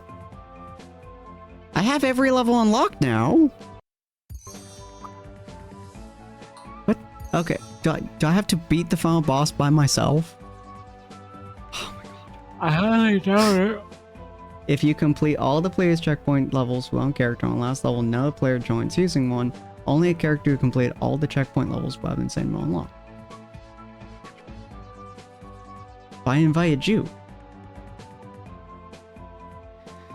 Oh my god. I have all of them, like, I mean, go walk around, see if there's any nodes not unlocked on your end. Yeah, let's see. That's all complete. That's all complete. Yep, that's all done. Okay, that's all done. Hey, Ray, good to see you. That's all done. Okay, let me just do this real quick. We can just chat while I do this. Because we get to see the end game again. Made D&D character. Fuck yeah! Were you using Prism? Did that help you roll? Hopefully this makes my life a little bit easier too. I actually don't know how easy this is going to be alone. Ow. Hell yeah! I'm glad you made the character fairly easily. Ow. What kind of character did you make? Oh, shit. Ow. Alright, we'll see whether or not it gives me a loan. If it doesn't, I call bullshit. There we go. Elf Paladin? Oh, fuck yeah. Dude, I love Paladins so much. Wally can tell you, I fucking love Paladins. Yeah, he does. Ah. I wonder if your cats don't pop up as I'm doing the final boss, as I'm doing like the end of the final boss again. Nah, she's out of the room. I kicked her out. When you're actively having an animal shove itself into your face, after a while you get kind of annoyed and you kick them out of the room if you can. Fair. Well, this isn't harder with one person, but this is not... It's not easy.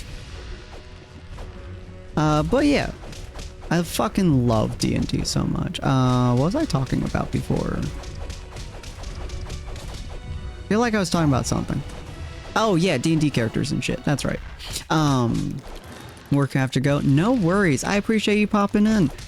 Even you know, work is work, but I appreciate you being here. Oh, I probably should have stocked up on my potions. Oh well. Oh yeah, right. The fucking ranting about characters and shit. Yeah, Jackalope like is such a cool character. Like he really is. I do love Jackalope's character. It was really hard to play though. Like people, one of the things is like, I don't like being a jerk, but I tend to play characters who are a bit more blunt, just because my natural personality leans me that direction. Yeah. Whether intentional or not. But Jackalope goes beyond just bluntness, and that can be really hard to deal with sometimes, just as the player who's playing the character. Yeah. Because like multiple times throughout the series, I made other people uncomfortable because of how Jackalope played. And it's like, no, that's just his character. I have no issue with you. Like that had to be me and you talked about it once. Like, man, that's really hard. And it's like, yeah, no, it's hard to deal with. Like we talked about how it was a difficult thing to do. Man, you can't like, stun this guy with the boomerang apparently. Because like we had talked about it. It's like, yeah, and like no, it's like, yeah, no, man, that kind of hit in a place. Like, yeah, it's kind of supposed to. This character's not meant to be like a good person. He's meant to be kind of awful. Which is a fascinating character to play. Yeah, he's not meant to be good to people. He does everything out of self-interest, and it's like, without context to his character, he just looks like a dick. Under context, he's still a dick, but it's at least somewhat understandable that he just doesn't understand how people work. Like, because he's somewhat of a sociopath. Yeah. Of course, he's got some semblance of emotion to him, but his brain doesn't connect other people's emotional states. Which is a really weird thing to play. Oh yeah, for sure. Because like, he understands that people are upset by their facial expressions and the way that they react to him, not because, oh, their voice is cracking or they're crying. No, it's the physical motions taken. There we go. Apparently it just wasn't counting me as beating. Oh, because I have to have won against you. That's what it is. Because the first time neither of us won, so neither of us beat the game. The second time you won, so it counted as you beating the game. And this time I did it alone, so it counted me as beating the game because I don't have to kill you. That's funny. But yeah, no, it's like, it's a really rough... Like, you cannot underestimate how rough it is to play the asshole when you don't want to be.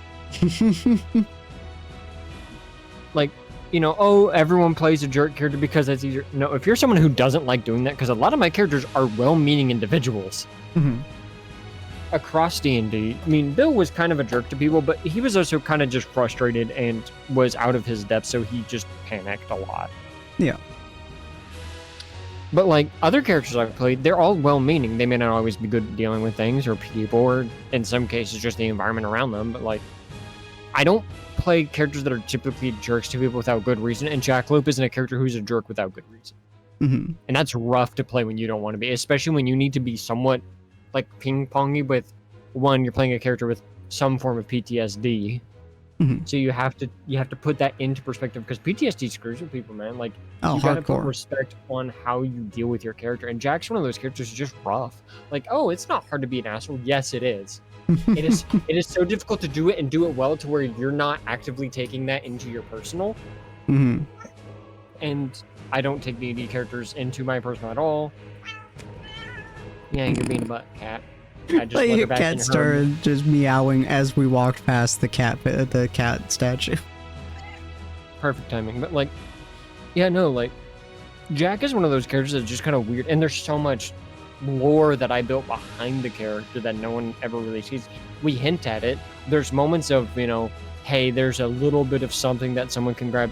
If you piece all of Jack together over the series, you get, because at the start I really didn't have all that much, and then over time I built him into what he became.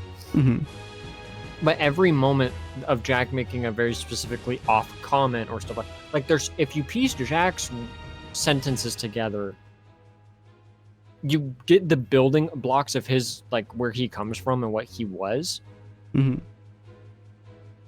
And it's really interesting. Like, I do implore anyone that is watching it, go back and, like, yeah, he's hard to stomach. I agree, he's hard to stomach. As the player, I felt he was hard to stomach. But you go back and you piece together his, what I did as him as the character and what he said to people at times, and you get a much clearer picture of where he comes from. And that was on purpose, because his character was meant to reflect his world.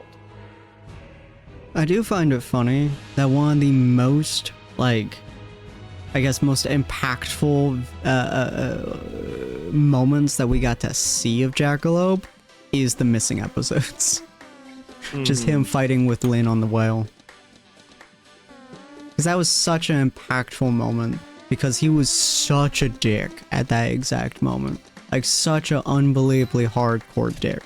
Yeah, that was, I think that it was after that episode me and you were talking about, I was like, yeah, dude, that hit me kind of close. Like, yeah, he's supposed to. It's like, it's one of those things that's, like, really hard to stomach with his character, is when he gets intense and in people's faces, there's, I as the player have to deal with the uncomfortable fact that I cannot hold back, because that's not his character. Because, like, Jackalope is built off of military people I've met. Mm-hmm. From being able to control themselves, but I've known some people who were just naturally intense. Mm-hmm. Like, they weren't mean or anything. It was just they had a natural intensity that's like, yeah, you were definitely military at one point in your life. So it's like building off of that into, okay, how do you take that to a reasonable but honest extreme to some degree, to build upon a D&D character? Because you can't do just subtle things. You have to be a little more out there to really get the character across sometimes. And oh boy, was that rough sometimes. Because, man, the lack of comfort at times with just having to get in somebody's face was just there. Oh my god. What? They added an insane store? Hold on, I gotta pull you into this. Oop, I was like, but yeah, no, that was Jack. That was like, I'm kind of, it's interesting because, you know, outside of streaming now, his character will slowly be pulling further and further away from where he comes from. Hmm. Oh, wait a minute. What? Vast majority against pressures. Oh, yeah. PS4, PS3. Oh no, the couple of characters you can beat stuff on insane mode, and you get specific characters apparently. Oh yeah, the king pack and stuff. Okay, which I think this game just has naturally now. Neat. I'm poking my we cat get in our the skull. skulls. I have a cat that's meowing at me. I'm just poking her in the foot. I'm not doing anything harmful, just like tapping her in the bottom of the foot, and she's getting so mad. But look at this shit. What the heck is this? I know, right? There's a chainsaw. There's a chainsaw. I have never seen this. Welcome, stranger. I have never seen this before.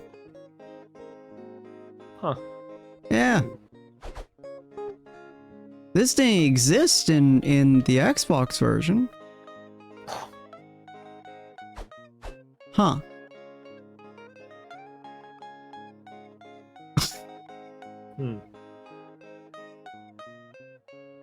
Well, this is kind of horrifying. Okay. My love is real, but I'm not. This is cool. I've never seen this before. These weapons kind of suck, but it's kind of cool. There we go. Hell yeah. So apparently the rule for insane mode is called the 10 times rule. Almost every single enemy in the entire game has 10 times health. Oh, lovely. And they do how much damage?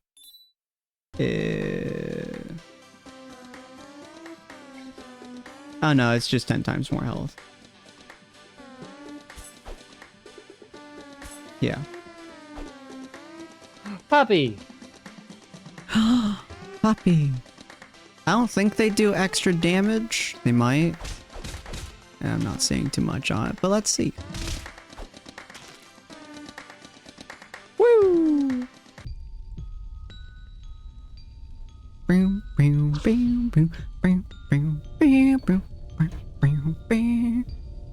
The dead rise. Yeah, I was playing a character a long while ago who was a she was essentially my healer character.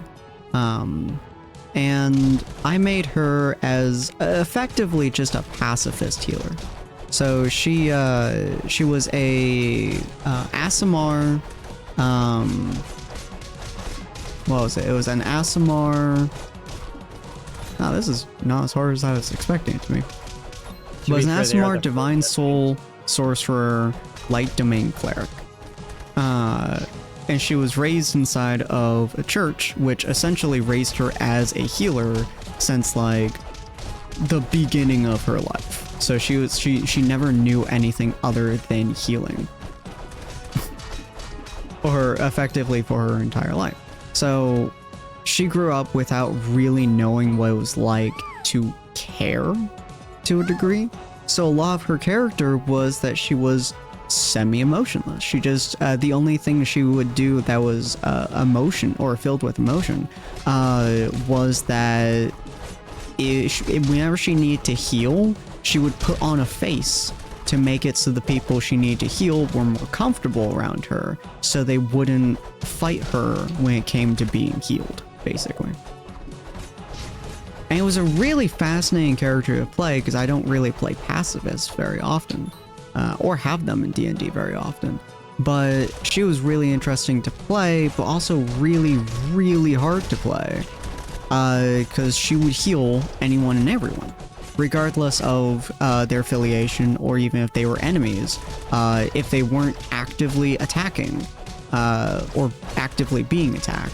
Most of the time she would just walk over and straight up just heal them.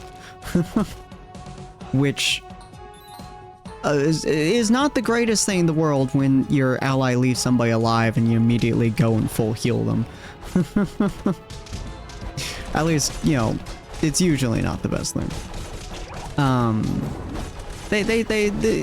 team took it pretty decently, but with that, it's really hard to get that emotion across, where it's like, I'm not feeling a whole lot, but I'm also not being a dick to you.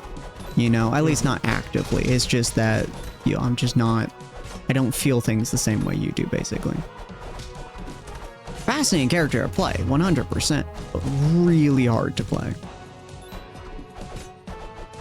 This raid doesn't feel much harder than it was. I feel like we're missing something. I mean, to be fair, it is like the first set of enemies in the entire game. They weren't exactly hard back then either. Yeah, that's true. Woo! Potions! Oh. I was about to ask if you had no money. Did we ever buy this? Oh no, because we have enough money. Which we still don't. Oh, he leveled up. Nice. Oh, dude, does it not auto push through next level? Jesus Christ. Okay. Well, I guess we'll go to the boss. We'll see what happens. We'll see how hard it is to get to the boss.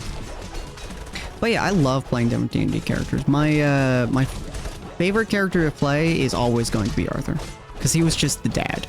You know, he was so aggressively the dad that he outright, you know, I think he got stabbed by his own teammates like 3 or 4 times. Just because he was so hard-headed in his general decisions that that's just how it was, you know? Every now and again his teammates be like, we have to do this or we have to do that or whatever. And he would be so lawful good that 204 damage, crit, fuck you.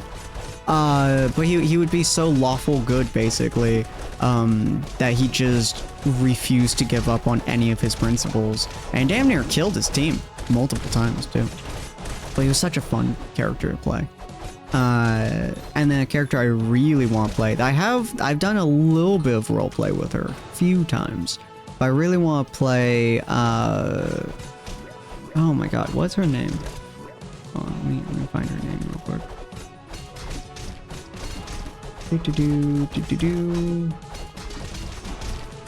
Oh, back. Minla, my little gnome druid. She's like 3 or 4 feet tall, I think. But she is a healer who doesn't like hurting people. She absolutely will if she needs to, but she doesn't like doing it. It's not something that she enjoys. Almost killed things. Well, he almost killed the entire party because he kept letting people live, and they kept ending up almost killing the party later on. he was extremely morally like. He believed in the act of redemption for everyone, everything. So he would constantly be trying to convince his entire party that whoever it was against him could be redeemed. And then, like, you know, several missions later or so, that same guy would come back and try beating the shit out of them. It was brutal to watch. One of them was super good. He never actually ended up killing his team that way. But he had a lot of moments where it was just like really hard for the team.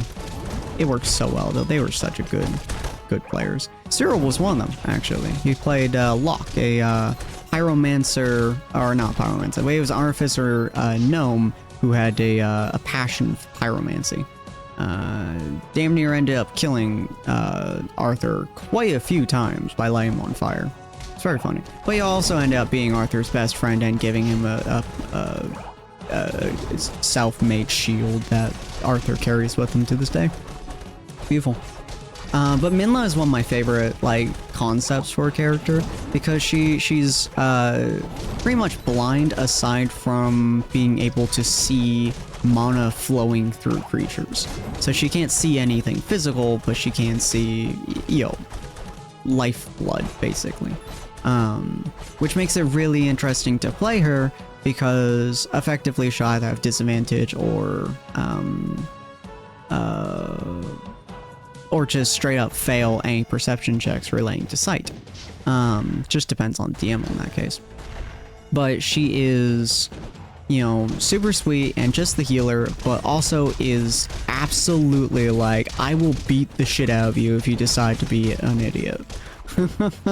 Because she does not tolerate stupid people very well. Wow, okay, it does have a lot of health. This thing fucking upped its health. Holy shit. I do like that. I do like that a lot.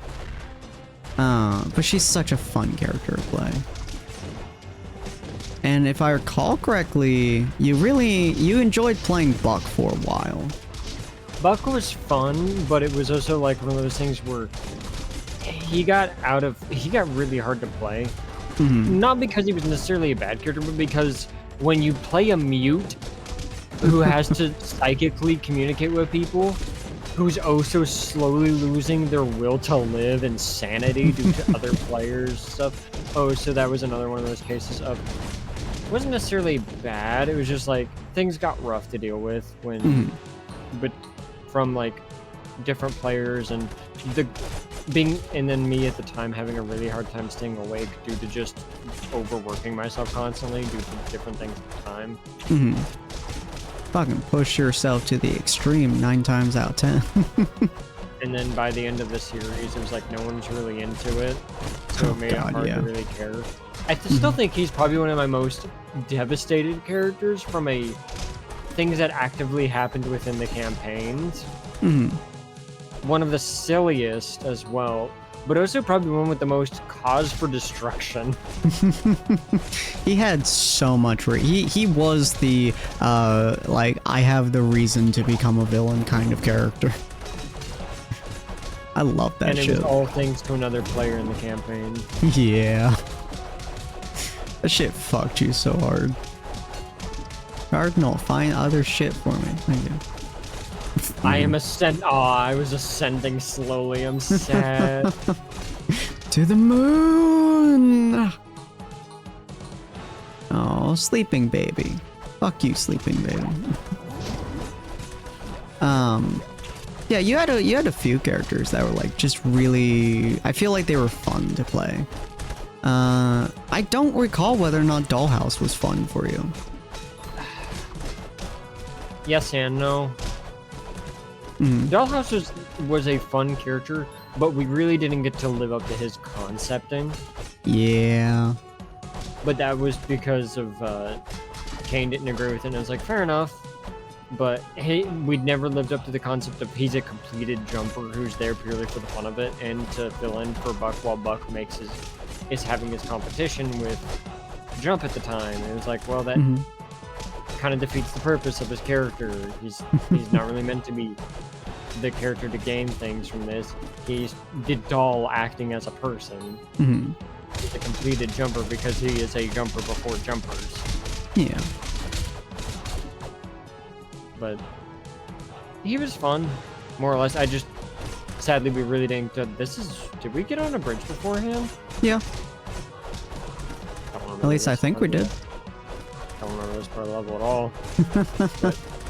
But like, we really didn't get to live up to what his concept was, and that was purely because disagreements between DM and player at the time, which is fine. But yeah, no, Dollhouse is one of those things where like I liked playing him. I love his concept to death, but it's like no, it was more it fell flat due to disagreements. Yeah, Bill's also another one that like we didn't fully flesh out as much as we wanted to. He is not because DM disagreements, but player problems, which I'll leave that one at that. And it's like Bill could have been much better. Holy crap, if it wasn't that's for the loud. fact of the issues that we had in that campaign that came about. God, I cannot wait to make a campaign where you get to like fully shine. I can really play characters when I put my mind to it. It's just I have to have a DM on my side, and then I need as much player cooperation because I refuse to just be alone in that life. For sure. If I'm doing something, I'm doing it with purpose. I'm not going to do it because, oh, I thought it would be me. No, I want to do it because, hey, I'm having an interaction with another player and this is coming out from the character. Yeah. Because it doesn't feel fair to just, oh, hey, this is a purely me moment. And especially if I know what I'm doing with the character, like Jackalope, a lot of his moments aren't purely a him thing. It's him interacting with someone in the party, typically, or him having an interaction with a boss that we're dealing with. Yeah. That's been one of my favorite parts about Tyrant so far. Like, all my players have had, like, fairly decent, like, moments, like, roleplay moments and stuff that they've been able to, like, just kind of float and flow with. But one of the things that, like, I love the most about it is, specifically Story and Cyril so far. They've done it the most out of everyone, so far, is that with their characters, they are playing characters who are very interactive with the whole party. Story actually goes out of her way to try to actively, like, I suppose, investigate or interact with the whole party as a whole. Because that's just both her as a player, but also how her character is. And it's something that I really, really enjoy seeing as a DM. Wow, I did not know you could also fling me backwards. That's kind of neat. Hi-yaw. Hi-yaw. Oh. You got me after in mid-throw. I was like, the fuck? Yeah, but it's like, I've had a lot of characters over the years, just from different campaigns. And a lot of the ones that we've actively streamed, sadly, have usually been the ones that end up falling flat for one reason or another. Typically, Jab something taxi. else. Jab Taxi. I miss Jab Taxi. He didn't necessarily fall flat as much as Burnout hit. Because Jab Taxi was, a lot of weird stuff happened with I'll what invite you Ron to a different play mode real quick. So I'm excited to see you try it. And it's like, Jet Taxi fell through not because necessarily he was a bad character or something bad happened. It was just, we had things with specifically Deathclaw related, as you remember. Oh yeah. And that was like, that got really rough to deal with. And then you had players leaving at the time, you know, a bunch of stuff behind things. And it was like, well, this will make a lot more sense when you look at it. Yeah. So the colors relate to the colors of your face keys. Nothing else matters. And it's pretty much just survive as long as possible. They do get a lot faster and a lot meaner. Yeah, Jap Taxi was a lot of fun as a character itself. And it was just fascinating to watch play. Oh, number 2. He's another one where he is... The concept itself got busted due to other people. I write on a lot of characters where interaction is a major focal point, and that's a problem that I ran into constantly. Was Jackalope. Jackalope requires interaction. Jackalope is fine. Jap Taxi ran into issues with other player interaction. Honestly, like, Sasuke and Ace were amazing. God, I love Sasuke. Wanderer was meh. The Deathclaw, which I don't remember the name of now, was meh. Pretty sure you used the same name for that one. I don't remember. But...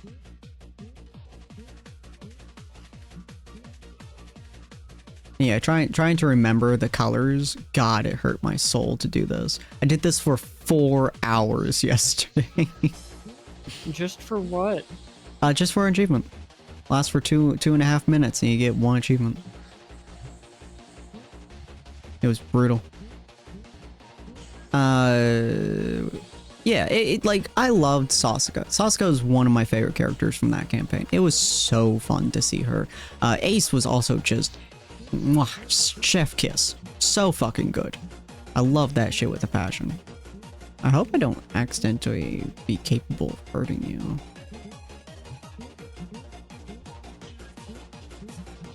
Oop. There we go. Oh, you're getting blocked in. Oof.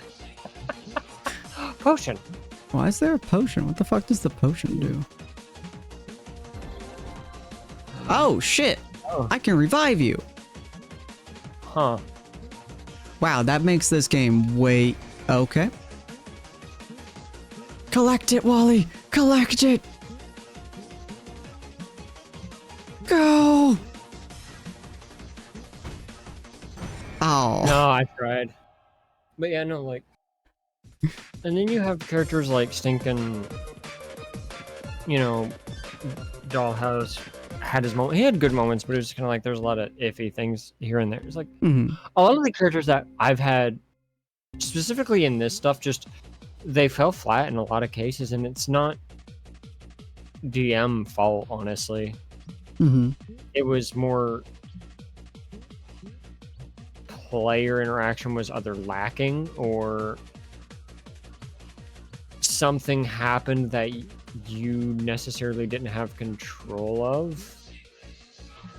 Yeah. And it was like, well,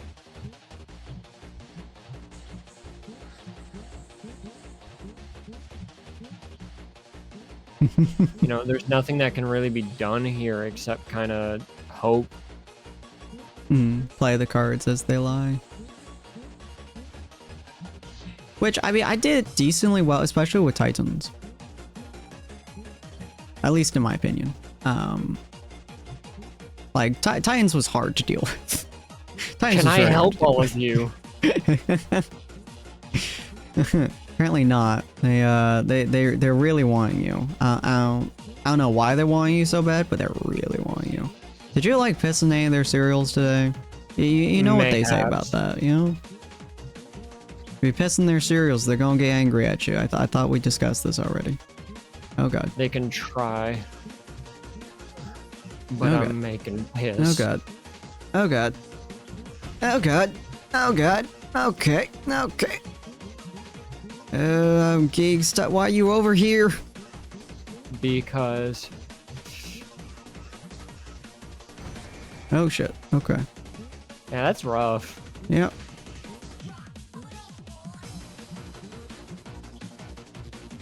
Woo! Gotcha. Come on back, baby. Why? We're going the same way. God. Other way, buddy. Other way. Oh god. Oh god. Oh god. No. So close. Oh, that's fucking great. I love that. But yeah, no, it's like we've had a lot of characters. Honestly, I think the best character I ever played was. That's really rough because I'm really not sure who would I consider my personal best. Hmm. Like, I liked Bill. Bill had so much potential. Bill had a If lot you of stay potential. on that but- side and I stay on this side, we should be semi-good. Yeah. Yeah. We'll just keep Bill had a lot circling of- back to where we are. Yeah. Like, I don't want to say, oh, some player was the reason behind one of my character's failings, but Mhm. it's hard to say that there wasn't some problems with players that made Bill very hard to fully be Bill. Mm-hmm. Because No, I get trying that. to be somewhat nice, but like Bill was very interactive, and a lot of my characters are, and that's an issue I have with kind of with D&D as a whole. Sometimes is like I want to play the character who interacted with people. I don't like playing a character who just doesn't, Mm-hmm. because I feel like that's very somewhat mean-spirited to other players sometimes to just not want to interact with anybody.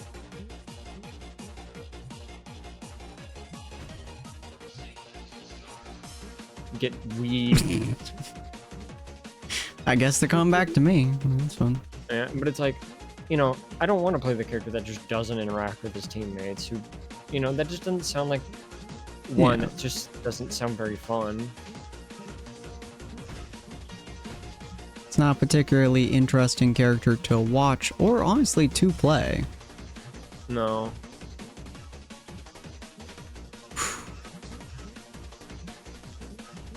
Oop, shit. Oh boy. Ew, this is about to get dicey.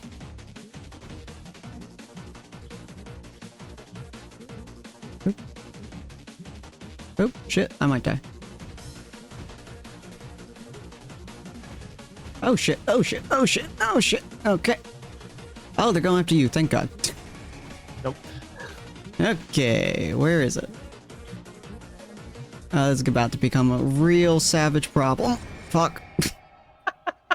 But yeah, no, it's like Bill got kind of done in by poor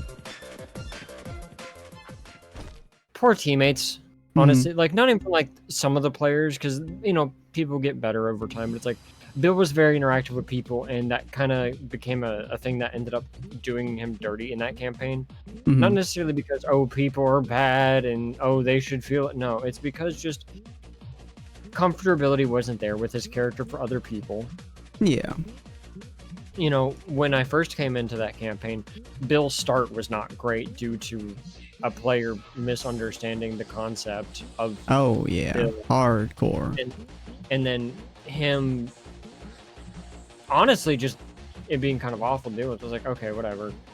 We'll change some stuff. Obviously the joke didn't hit, sadly, which is, the concept was always there and the joke might not hit.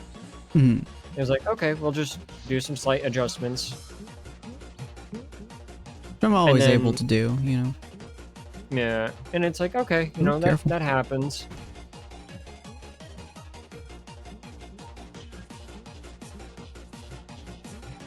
And then we got to, what was it? And then over time, stuff just kind of different things outside of it really made it hard to play, not necessarily because any thing was necessarily it was a lot of things happening behind the scenes that just made things rougher. And then because people were trying to get comfortable with D&D, Dan was trying to get comfortable with D&D at the time. It led to a lot of... Pocket was trying to get comfortable too. Yeah, Pocket was trying to get comfortable. I was trying to feel out the character. And then, different things. By the end of it, we kind of had something for Bill, and then you've been able to apply him as a character in this campaign. That you're running. I think it was Titans, or was that King's Kindness? Tyrant's Wrath.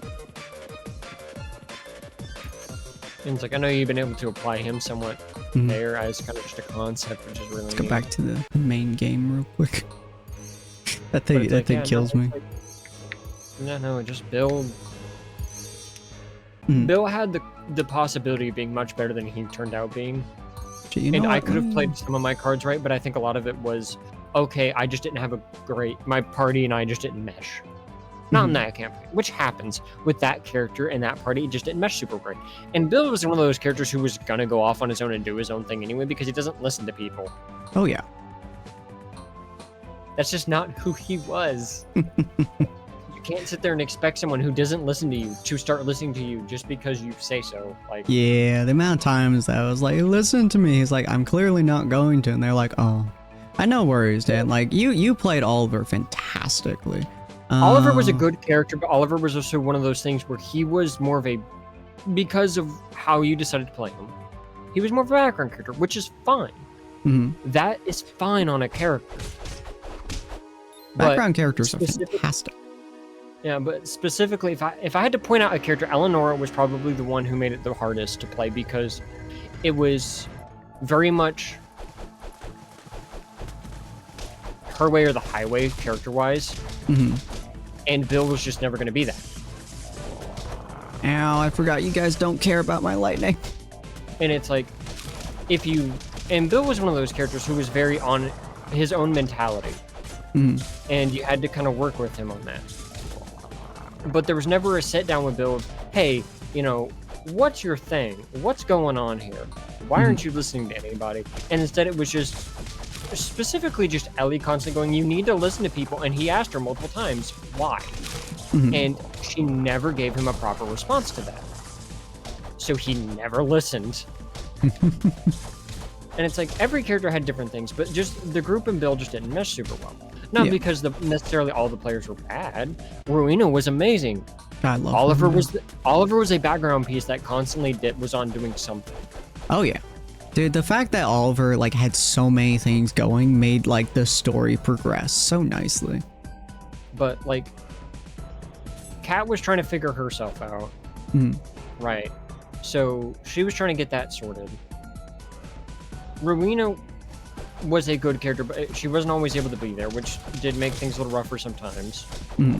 especially when she was the main character I bounced off of because she was the most back and forth. But the character of Eleonora, and this is not trying to be mean to the player, subjectively was awful and just wasn't great to deal with because there was no growth. There was no back and forth. It was just, you will do what I say. Why? Because. That's not an answer that's going to get this character to listen to you. Oh, yeah. And I'm not just going to say, you know, and we're not going to just say that outright because we want these characters to play as themselves. And some people are like that, like in like parties and stuff like that. Like some people are legitimately just like, my way or the highway, you know? It's not a super fun character trait, but it does exist. Can work. Yeah, it's one that can work, but the thing is like, what made it hard to deal with, specifically with Ellie as a character, was there's grandstanding, and then there's completely ignoring any moments of growth from a DM and the player perspective, and if I had to put the weak link, it would be her character, because no matter what happened, the character itself never grew, never changed, it was stagnant, which characters can stay stagnant, but the fact is that there was never a conversation towards Bill from that character or that side of things. Because, like, Oliver was doing whatever. Oliver also actively helped Bill a couple of times. Meaning there was communication between the two. That it wasn't the most apparent thing in the world, but it didn't need to be. But the characters who actively tried to fight Bill on stuff were Rowena and Eleonora. Rowena actively made it a conversation. Eleonora did not. And Eleonora was the party's more or less face in a lot of situations. Yeah. But when you have a character like Bill who's actively going to act on their own, you can't sit there and tell them not to without reason. And, oh, you can't act on your own, you're going to get hurt, you're going to die. And then the conversation with that character was, I lived my entire life alone. I am in my 30s, ma'am. You telling me, oh, you're going to die on your own, doesn't apply to me because my entire life was spent in the woods by myself, covered in bandage. Like, you met Bill covered in bandages already. He had scarring on his beak, a thing that is hard to scar on a bird, by the way. Oh, yeah. So, how did he get those scars? How did he end up in this situation? Never came up in the party. Because we were never given the opportunity. Not really from Sin, but from Ellie. Because it was, oh, hey, we're going to move on now. We're going to do this. We're going to do that. Okay, great. Can we have a conversation? Oh, no, we're going to move on. Oh, I'm going to obsess over Jackson. And it's like, you know, frustrations behind the scene with that character specifically as well. Oh, yeah. Like, well, can we focus on the party? Oh, no, we're going to go now. Why? Because I say so. Oh, okay. And it's like, Oliver was doing his own thing. Oliver had a focus. He had a point. He was there to be support. Rowena was the obvious counter to Bill. Rowena and Bill actively butted heads, but that only really got to happen near the end of the campaign, really. And that didn't get to happen often because you had a lot of stuff with Eleonora. Now, was she she had her good moments, but it's like there were moments between one side of things and another side of things, and it was like, okay, realistically, this character falls flat. And a lot of it was he didn't mesh with this party. Not necessarily that all the players were bad. No. It's just he didn't mesh with the party super well at the time. And there are some occasions, too, where, like, parties just don't mesh. Yeah. And that was one of those cases where Bill really didn't fit the party he was in. Oh, yeah. But Bill was meant to be an oddball from the start. The thing is with Bill is that when me and Sin was inviting me in, I was like, hey, I don't know a thing about your world. I'm not going to really... If I'm coming in, because I can come in real quickly, I have a concept I would love to do. And given that I know next to nothing about this world, it allows me to come in. It's like, okay, how do we make this Kenku work? Because this is not a normal species. And so we sat there and we built upon him. And it's like, yeah, he's an oddball. He's a hermit. Well, hermits, you know, he's going to act like a hermit. Someone who doesn't trust people, who doesn't know the concepts and in the status quos of people. So how do you build into that? Well, you do what Bill did. You do your own thing until somebody gives you logical reasoning that makes sense to you. And Oliver was a good character. Hmm? And I loved again, Oliver. Hell, the only Rowena character still Bill- thinks of Oliver to this day. Yeah, it's like Oliver was a character who did everything in the background while the rest of was in the foreground, which isn't necessarily bad, but it's like you got to see Oliver's development in a very different way. Oh yeah. But again, the only character that Bill went and said bye to was Oliver. Hmm. That's something you got to remember. Like, a character like Bill doesn't just do something without good reason. He's not the smart one in the group, that's for certain, but he's not dumb. Oh yeah. Bill was high wisdom, low intelligence, meaning he didn't put things together super well, but when he understood something, he understood it. Which is a major part of who he was. And it's like with Rowena, there was always that thing of she was there in the back. She had a constant fight. Oliver was there to be support, and he was support to the entire party. Mm. Katie's character, again, it was one of those things. I think if she went back to the character, she'd be able to play her amazingly. Oh yeah. But it was also Kat's first character, so it's like I'm not gonna sit there. But it's like I break down all of the things that. Don't forget to pick that up. Oh yeah. I break down all of the things from that campaign and go, okay, how did Bill fail? One, he was just not in a very good party for him. Mm-hmm. I think Oliver and Rowena were amazing for Bill. I think Averin, by the end, was fine. But I think a lot of what happened was you had this kind of this mix of, well, you've got kind of, you have two characters that are heavily background, one character who can't always be there due to her own life at the time, and then you have one character who it's My Way or the Highway, and one character who's constantly off on their own.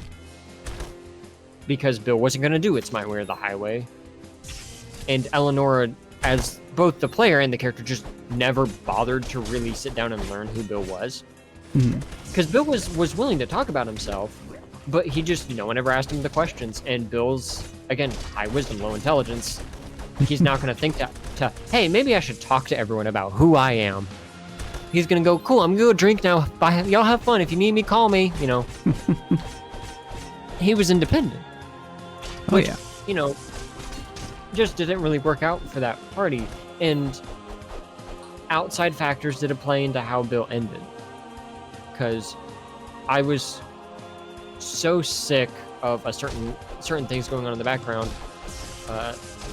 at the time, you know, won't go into detail, but because that's outside active campaign hours, but like, yeah, there was a couple of things that made it to where I was like, no, I want Bill to be able to quick, so I can just leave because I'm not having a good time right now because of certain things that were happening at the time outside of campaign.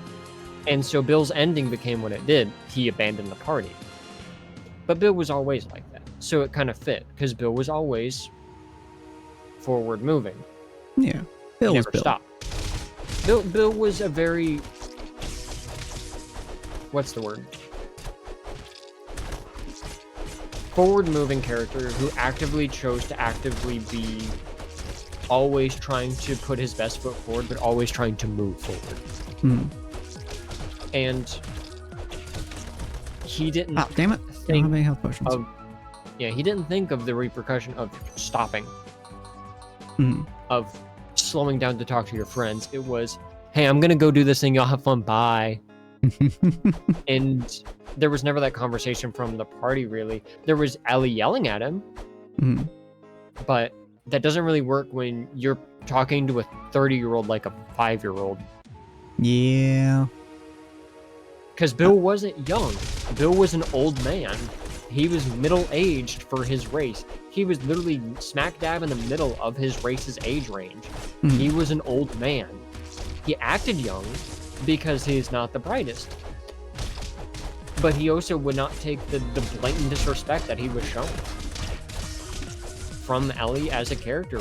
So he ignored it. Because he wasn't going to fight with someone younger than him. who mind you, did technically kidnap him at the start of the campaign, just picked him up. We're taking you with us. And Bill was like, oh, okay, I guess this is happening. My favorite NPC, Billy Bob Bo Jimbo. And it's like, Bill is someone who, in that campaign, never got to get explored. Which sucks. We had moments of Bill being explored, but the party never knew that. It was always outside of the party because of who Bill was. He was independent by nature. Yeah. And you're not going to take independence out of a 30-year-old man who's spent most of his life drunk and alone, you know? And it's like, I feel like that we could have explored Bill better. But I don't think that's necessarily most of the party's fault. I think a lot of it was wrong party for the wrong character. Some parties work really, really well with very specific styles of characters. A very good example is Grail in Tyrant's Wrath is an incredibly serious character, like a hardcore serious character. Callista, on the other hand, is a very, very absolutely unserious gremlin. They can work together, but it's kind of hard. Rowena, Oliver, and Avern were fine. Eleonora is what broke that for Bill. Because, looking back at the grouping, it is a character who is very independent with a very big group of characters who are typically followed through. Follow the plot hook. I do and love Bill's people not following plot hooks. Yeah, it's like, but Bill was not super one of those characters. He followed the plot, he just did it in his own way. He focused on the goal rather than the journey.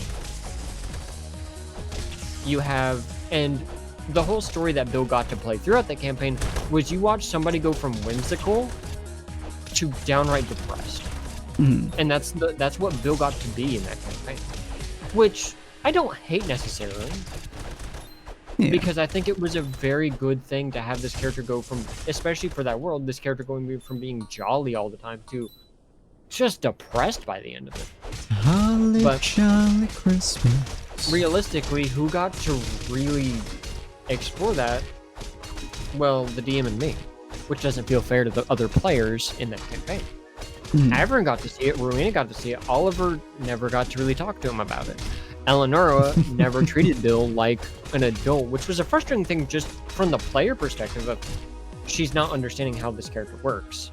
He's made it very apparent, and she's, oh no, he's not a child. He's short. He's a Kenku, who's on the small classification. He can't be more than 3 feet tall. Because he's classified. He was classified as small. There are rules in D&D that make it to where your height can only be so tall before you change classifications. Yeah. 9 feet is the very high end of medium. And then about 3 feet, I think, is the very low end of medium. Yeah, and then anything below 3 feet or smaller is small. And so I had to range Bill in that classification. Now, Bill acted somewhat immature at times, but that's also because he was drunk. He enjoyed his drink because it was one of the few things that, but again, we never got to explore who he really was behind all of it. Oh, yeah. We got to explore that he was afraid at times. We got to explore Bill's insecurities with the world he was dealing with. And like that world wasn't particularly well built either. Yeah, and don't forget to yeah. Like there's a reason I changed world. I adjusted everything because I loved that world. I did love shifting, but it just wasn't good. Yeah, and shifting had its issues, and then you have certain characters. Eleonora is honestly the prime example because I don't care. I'll point out the character who I felt was the most who drug that campaign down, and it was Eleonora by a country mile. Because Oliver was fine, Rowena was amazing. Avern was learning. Eleonora was not. That was a character that I honestly have to look at and go, the character never changed. No matter what was placed in front of that character, the character never shifted anything. Their views never changed, which is fine, except when you have a character who is trying to do something that major. Hmm. And that's like, and it's like, you know, again, Oliver was the one Bill said bye to, so that should tell you how I felt about his character. I think he did a wonderful job for what he was.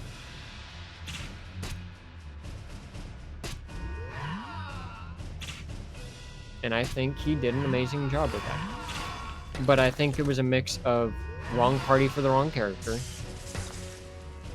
mixed with certain the people that were the head, which was mainly Eleonora, really not understanding the people that she was talking to. And it was that thing of like, when you have your main head of a party, Hmm. act in a very specific manner. There has to be a moment that you have to understand that if the character's not listening to you, you need to change your method, and she never changed her method. Therefore, we got with Bill, which was a character who never listened, who never tried to listen, who just sat there and went, I'm going to do my thing, you have fun. Hmm.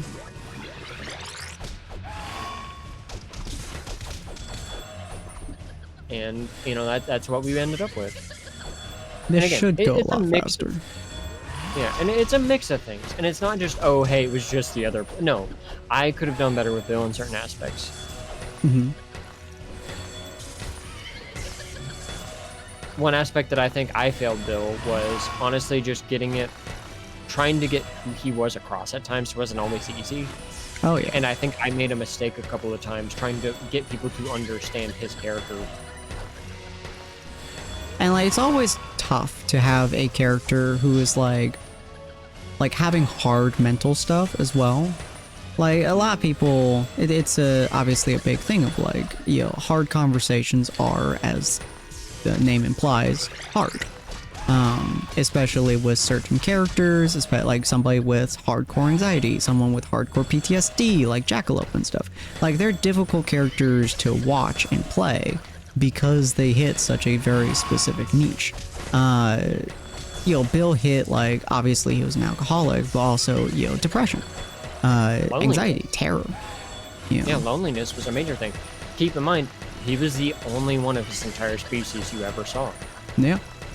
And it's like, that's a theme that never really got explored. People knew what a Kenku were from a book. That's about it. No one's ever seen a Kenku. Everyone thought he was a crow. And it's like, and I think in one point, Bill made the mention of, I am not a crow, I am a Kenku, get it right. But I think that's where I kind of failed Bill as a character a little bit, was really getting to show off some of that loneliness that really portrayed him. But again, he was a heavy alcoholic. So you have this character who's this heavy alcoholic that you then got to explore. And alcoholism is not easy to explore. Oh, yeah. But Bill was an avid alcoholic. Like, there was never a point where he wasn't nearly drunk or trying to get drunk. It's like, how do you explore that? Because there's a lot of moments with that too, of like, it's difficult to explore that with, you know, alcoholism in general, and then, you know, a lot of the way that I do, wow, how did I not hit you with that? A lot of the way that I do D&D as well is that I typically do really, really hard hitting campaigns, because that's my style. I don't do happy. As unfortunate as that is in some cases, but I legitimately just don't do happy campaigns, or generally happy writings, because I've tried to do happy on a few occasions. It doesn't flow properly for me, for whatever reasons that may be. It doesn't connect, which is super annoying in some cases, because I do want to write happy stuff, but there are just some occasions where I just legitimately cannot do it. And it's quite frustrating at times. Oh, maybe we should get potions. How many potions do you have? 3. Yeah, I got enough. Fuck it. Yeah. Yeah, it's like, I don't blame other players for it. I blame characterization, some of my shortcomings. But if I had to give unbiased, yeah, no, Eleanor made that hard. Does that suck to be able to say? Yeah. Because you never want to sit there and go, yeah, no, this character of this player, and to some degree, regrettably, the player made it hard. Not that I necessarily hate them or anything. I have nothing against them. It's just, hey, this is a thing that happened. Yeah. Like, you look back on it, and, like, we can look at, like, you know, Tyrant's Wrath. There was a lot of issues with Tyrant's Wrath as well. Yeah. Whatever the fuck her name was. Zero's girl at the time. Like, she hardcore, like, fucked up some of that. Because she left in, like, what, episode 5 or some shit? Episode 5, but Zero's character was really entrenched with hers. Yeah, and he was really entrenched with his story, too. Yeah, so it completely threw off his character. I had to change the entire fucking campaign's principle. Then you had Ron's Deathclaw stuff that got super awkward for most of the party. To the point that you had to sit there and go, yeah, we're not doing this, dude. Yeah. That got weird. Like, that got very uncomfortable for literally everyone. And I don't remember if you actually did or didn't, but when we brought in Yuki and Egg with Sasuke and Ace is when that campaign started getting reasonable again. But, like, there are some ways Jap Taxi fell flat. Wow, I'm useless in this room. Yeah, it's like, there's some ways Jap Taxi fell flat. I can definitely sit there and go, yeah, no, like, we really didn't get to explore him as, you know, someone who had enough intelligence to really go, hey, guess what I'm about to do? I'm about to destroy this entire faction's mentality towards this stuff. Like, Jap Taxi was a brutal character. He was a psychopath. Like, he's a straight up just psychopath. Which I enjoyed, but Jesus. Yeah, it's like, he was someone who had violent mood swings if something didn't go right. Actively pulled the gun on his teammates multiple times. Never once helped in a fight. Oh, yeah. He instead would avoid fighting and actively chose to run away. He would heal people in fights, but he would not fight himself. Unless something went wrong, Jap Taxi never once fought. He helped solve puzzles. He actively chose to heal people when people would let him. But Jap Taxi was a very much antagonistic team member. Not necessarily because he was trying to kill anyone in the party most of the time. It was because he had a plan and he wouldn't stray from it. Ooh. And he was... Oh, wait. Shit. Shouldn't we do all of them? Won't you need to do all of them? I don't know, actually. We're about to find out, but like... Yeah. There are problems across the board for characters that I've played with, specifically, ironically enough, with Sin stuff, but it's like, I have problems with other characters I played outside of this. A character Cardinal I played in a buddy's campaign. Not necessarily because it was just wrong campaign for the wrong character. Yeah. Oh my god. The campaign did not fit his character, who was super into crafting and warrior-oriented stuff. Well, the DM basically went Game of Thrones with it instead, with a ton of politics. And it's like, I can't do anything. My character's not built for politics. He's built for crafting and getting things done and talking, like, and doing certain things. He's not built for this. And that campaign actually fell through due to a couple of things, just a lot of dissatisfaction from players and a couple of conversations with the DM. And it's like, you know, you learn as you DM. Yeah. You make mistakes. It's fun. But it's like, that character fell through really hard. And it like, that campaign stopped. And I literally have him permanently shelved because of what happened, just with how unsatisfied I was with his character by the end. Not because I think he was a bad character, just it was not a campaign. And it's like, I can't put him in this campaign because he just doesn't fit. And it's like, is that thing of like, you know, having to put him somewhere else and having to find a place where, one, his actual character lore fits. Yeah, that's always like the difficulty for me too, is like I have a lot of characters, but like I've played a lot of characters, and like one of the characters I played that I've shelved hardcore is a elven, because for some reason I always do elven, but elven bard. And he's actually, I think I labeled him like the storyteller, because it's semi-important, but he's an asexual bard, which I find really, really funny. It's a somewhat core trait of his, is that he has no interest in people. He's only interested in like telling the greatest story or making the greatest story. You're doing four times as much damage as I am. I am a physical build. Yeah, this is very much so on you to do this shit, because I'm doing like nothing. But it's like I don't necessarily think characters bad. Mm-hmm. But I will say where I know where things failed with characters. Not out of hatred for the players, but honestly just subjectively looking at my own characters going, yeah, this is where they failed. This is some of why, you know, this could have gone better. I didn't have enough interaction here with this party for one reason or another. Mm-hmm. It's like, I will never blame the other players, but I will look at the character subjectively and go, yeah, this is where stuff failed. Mm-hmm. I'm stuck in a corner. Yeah, I'm doing my best to slowly kill him. But this fucker over here is just really, really annoying the shit out of me. Ugh. Doing significantly more damage than my tiny ass fist could ever do. Oop. Yeah, Which I'm missing entirely. And then I've had characters that did amazing. I think one of my characters that did amazing was a friend was doing a Gundam campaign. Mm-hmm. And he used a module called Lancer. Hmm. And that campaign went on hiatus due to a couple of factors. But honestly, that character called Benjamin, oh, I love him to death. One of my favorites. And it's like, I have a character right now called Ada, who I also love to death. And the interaction with the party's been amazing so far. And Dan's a part of that campaign, and I love his little character. It's great. But it's like, you know, things differ, things change, things evolve. It's all on you. I can't do shit. Yeah, he didn't like me.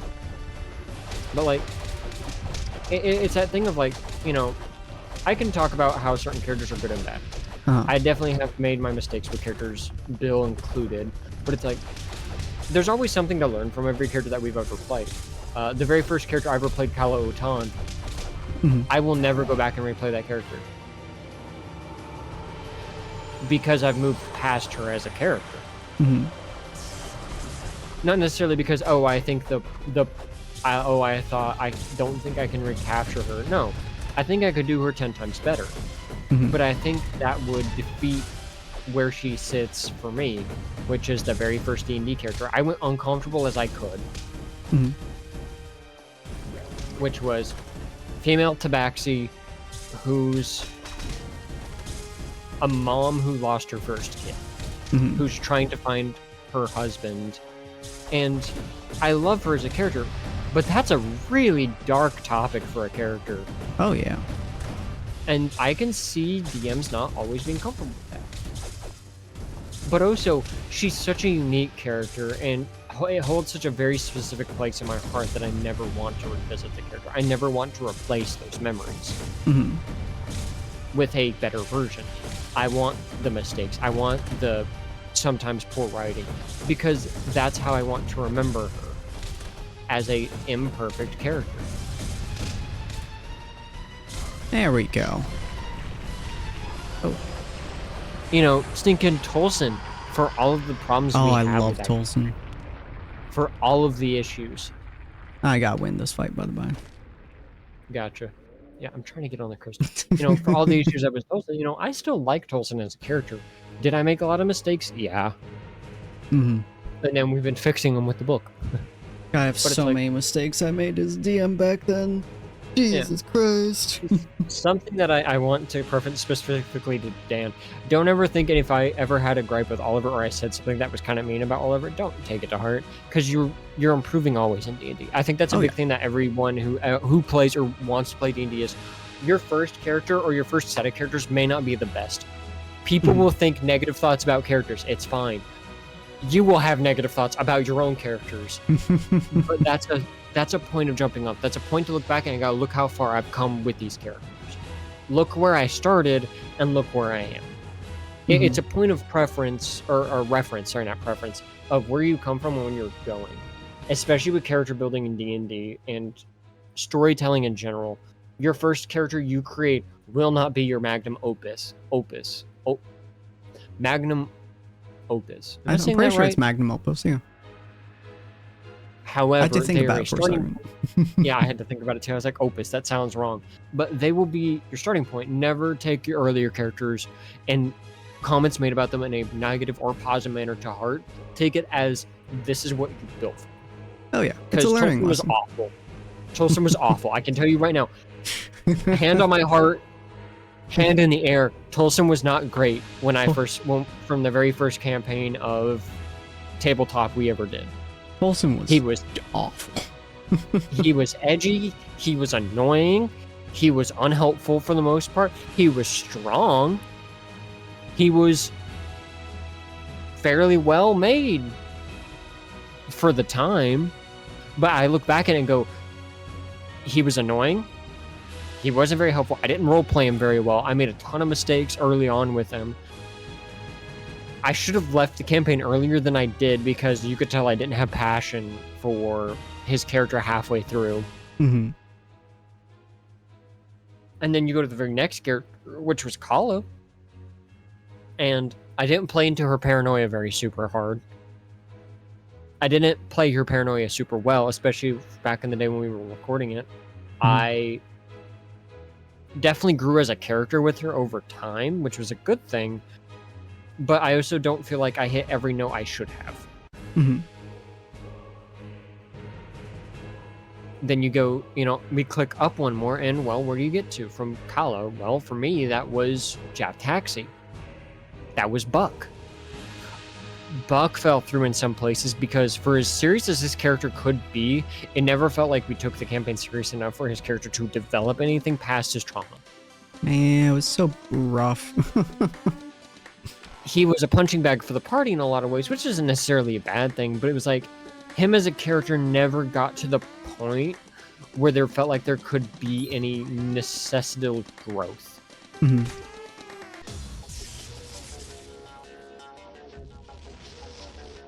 Which is a negative point to his character. And then you've got Jap Taxi, who I didn't play him super well. He had a great concept, and I think we had a good backing for him, but just due to how Jap Taxi fit into the story and how I just never fought with him, I should have did more combat with Jap. Mm-hmm. Which is a mistake I made with Jap Taxi, was never doing combat with him, but we didn't do a super heavy amount of combat in that campaign anyway. But it's like, the combat we did Jap just always picked out. We should have... I pulled a couple of things in that campaign that I probably shouldn't have, especially with Jap Taxi faking his own death. Mm-hmm. Looking back, I think I should have looked at you going, we should have him fake his own death. Because he's not vibing with what's going on. And Jap Taxi is a character who's going to justify the ends, justify the means, isn't always his way. Mm-hmm. And... Oh, you're right. We did have to kill them. Yeah, we had to kill all the other bosses, which is fine. Yeah. But it's like, I have a list of mistakes that I made with my characters, and I'm okay with that. Because that shows growth. Mm-hmm. And I'm pretty sure Sin has things he could say about those characters that he's witnessed of mine. Like, hey, this is where some mistakes were, things I didn't like about him, Oh, yeah. That's just it. Dude, the amount of mistakes I've made as a DM, like every time I do a campaign, like even the ones that I'm doing right now, Tyrant's Wrath and King's Kindness, like I look at them and a big problem, and you'll notice this with a lot of DMs, and I'm sure Wally can collaborate, you know the word. But one of the big things with DMs, especially when you have really deep storytelling. So there's two types of DMs. There's storytellers, and then there's just vibers. Vibers, you're just playing the game because you're just having a good time, you're just doing whatever, you're pulling shit out of your ass, and you're trying to do whatever it is. Not my style of game. It never has been, never will be. But the other form is storyteller. So you hardcore prioritize making a story, usually one that incorporates your players in whatever way, shape, or forms that you can incorporate them. And that's the one I prefer, because I'm just a storyteller. It's just what I do. I enjoy stories, I enjoy telling the stories, I enjoy being in the stories, I enjoy people liking the stories, and them being able to create characters that they love, adore, and create for the future. So when it comes to my campaigns, storytelling, and specifically creation of your character's story arcs, is incredibly important. Which is also why I so hardcore push people to say, like, I need you to play your character. I need you to make your character. I need you to feel your character and care about your character. Because if you don't do that, you don't have anything for me to play off of. But even when you do have stuff for me to play off of and you give me the characters and stuff like that, one of the biggest problems, or one of the biggest difficulties, I should say, as a DM, is not 100% knowing what to do with the character. Which sucks sometimes, because like you want to make the greatest story that you can, you want to make something that is absolutely fucking fabulous and fantastic, and you never know if you're doing it properly. You're just sitting there like, did I did this right? Am I getting your character right? Or am I fucking up your character arc? Making a character arc, make character stories, they're all unbelievably difficult to do 90% of the time. So I'm playing like Tyrant's Wrath, for example, I'm doing all that shit, and while I'm doing it, I'm like sitting here and I'm like, oh, I hope I'm not doing it wrong. Yeah. Okay, we can kill the fuckers. Just takes a while. Oh my god, he takes a lot of damage. Holy shit. Are you going to fucking wander yet? Ow. But yeah, no, it's like, I as a DM, I made a lot of mistakes in the campaign I DM'd, and it was not pretty. I had a lot of players overtime leave because of varying reasons. I had a couple removed. Oh, they're all one health enemies. And it was for a variety of reasons. Hmm. And it's like... And it's like, you know, different things happen. Yeah. And it's like, I learned I wanted a story halfway through. Because my campaign was a fight campaign from the start. Because I didn't really know if I was going to finish it. But by the time I got near the end of it, I was like, I want this to be finished. I want this to have a finish line. But when I decided that point, it had already been established that it was a vibe campaign. And that was a mistake that I made. This is hard to go back. Yeah, it is. It's really hard. And that was a mistake I made, was, hey, I'm going to stop vibing and we're going to get serious. Well, when I got serious, I did it in a very bad way, and it somewhat screwed over a player of mine because it made it to a certain thing. Now, I had a player to also do things that I just wasn't vibing with, and a couple of things happened outside of campaign that made it really difficult to really get things in campaign functioning properly. And so it left that campaign kind of broken. But the players I had by the end of the campaign were the ones... I had about 3 players by the end of the campaign. And they did phenomenally with what they were given. But I made a ton of mistakes in that campaign. And one of them was I switched from vibe to serious story. Now, I think I could have made a ending from vibe, but I just didn't do it right. Yeah.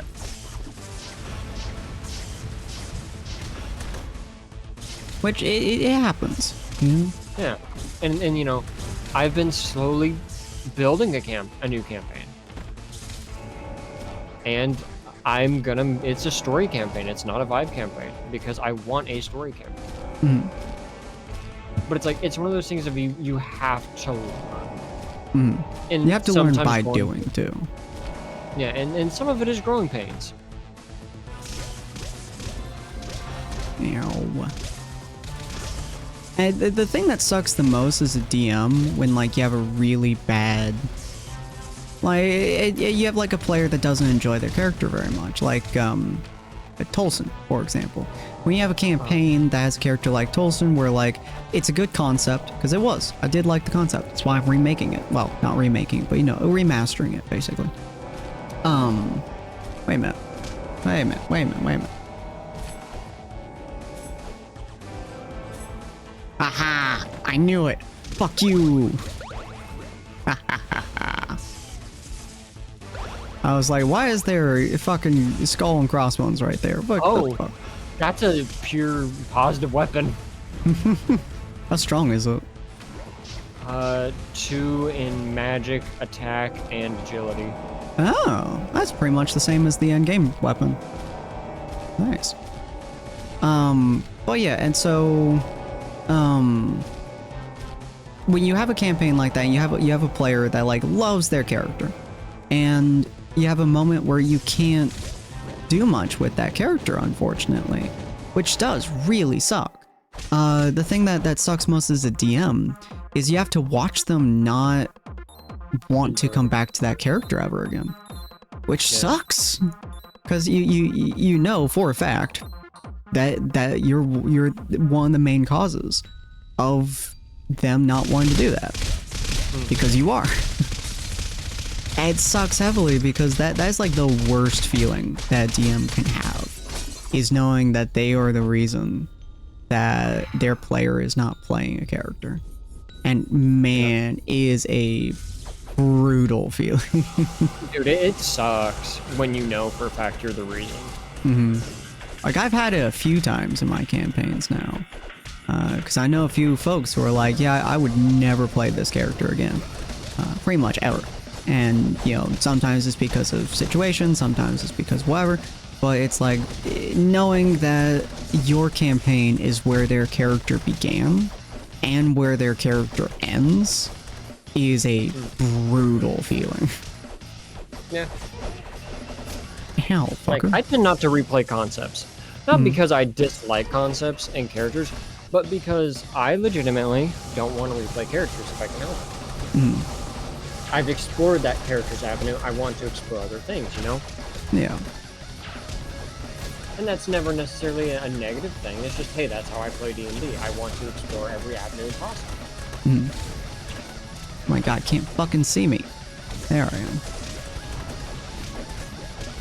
Jesus Christ.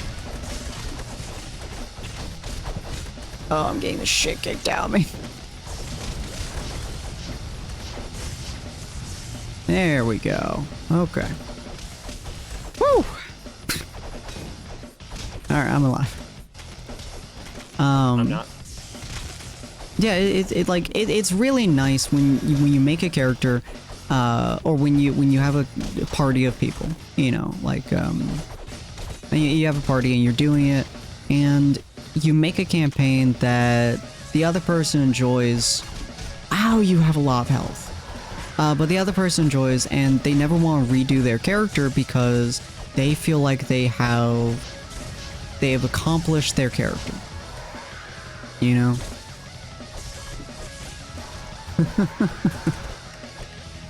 Yeah, but when you make a character, like, you feel like you've accomplished that character, like you've succeeded in playing that character. That is arguably the best feeling a DM can have, is when they have helped you create your character goals so much that you are just really, really happy with everything that happened and with the way the everything went.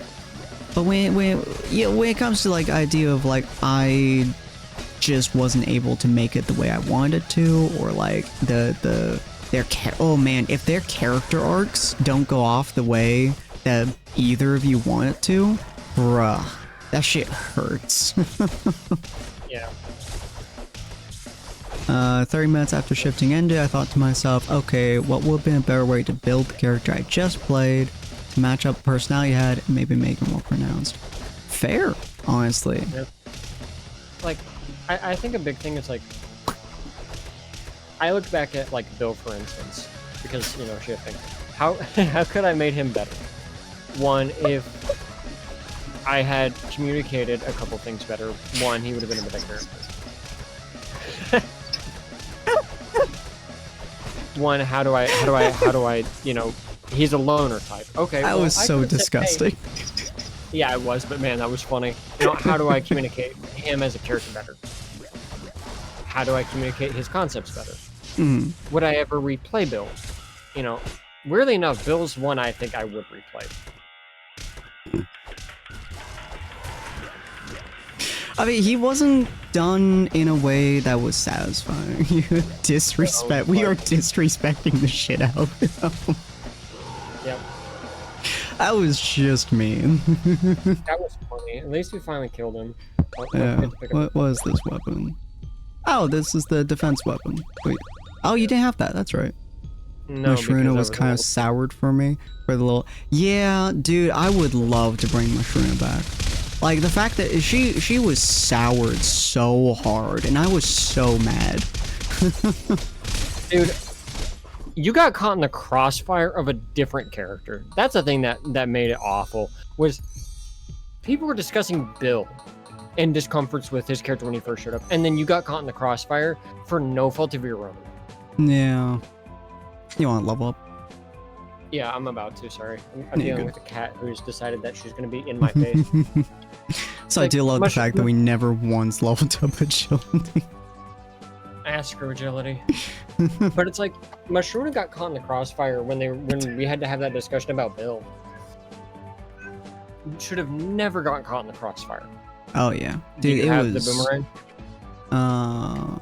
Yes. Should have completed everything. It's like... Oh well. But like, characters like her got caught in the crossfire for no good reason past someone else is mad at a different character, and it's like, really? Because yeah. I want female Sherman again, because she was such a fun little character to interact with. Was. Oh, you got the shitter. Oh. Yes, I did. I fucking adored Mashruna. I adored the like she ate the cup. That was this one of the funniest moments for me, is eating that fucking cup. Like, I've never had another character who was so unbelievably insane that they would eat a magic cup. No, not a single character I've ever played has been that insane. It was beautiful. On top of like all the other bits and pieces, I just loved her character. She hungry. She was hungry. She was hungry. But I love that shit. Yeah, it's like, I'm sad we never got to see more of her because of what happened. It's like, I loved her. She was great. She was my little buddy. Literally, because both her and Bill were short. It was great. Yeah. There was so many moments that I always think can be improved. So I'm a weirdo in terms of like how I think about campaigns and stuff. Of like the designs of it, the way that characters are, the way that storylines are. I'm always seeking to try to improve it in some way, shape, or form. It's one of the reasons. Oh, hey, nice. I think that gives you the achievement if you don't have it. I already have it, yeah. Okay. Yeah, fuck that level. Fuck that. Fuck the river. It's like, you know, I just wish we like. It's just like there's a lot of things I would love to return to one day. Hmm. Here, take the monkey. There's a lot of things that I would love to see or create or design. You want to grab that real quick? Yeah, hold on. Oh, there you go. But there's so many parts of it that I would love to redo. I would never redo shifting. Not because, like, there's no reason for me to do so. I'm going to move out to our end screen here since we're about out of time. Yeah. But, yeah, I would never... Is this? Oh, it's still playing my headset on. I would never redo shifting. Not for any particular reason, but just because I did not like the world I made. I was very unhappy with the world I made.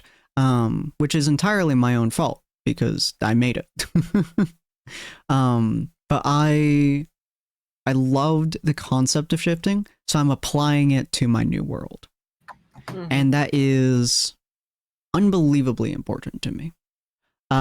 Being able to apply so many things to such a new concept. When I am done with Tyrant's Wrath and King's Kindness, I'm going to create another campaign. And the people on my shortlist, depending on if people are able to at the time, of course, which I'm going to say right now because I've had these same characters on my shortlist for a while now, but is Wally, Story, Pocket, you three on my shortlist to hell, you know, Colty, obviously, and then probably, if I had to say, I would probably also bring in Damien, and Rowena. Those 6 are on my shortlist for the next campaign that I do.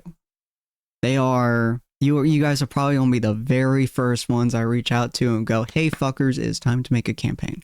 Because all of you guys in the last, God knows how long I've been doing D&D, you guys have consistently proven to be not only passionate about character making, about world building with me, but also you are passionate about playing your character.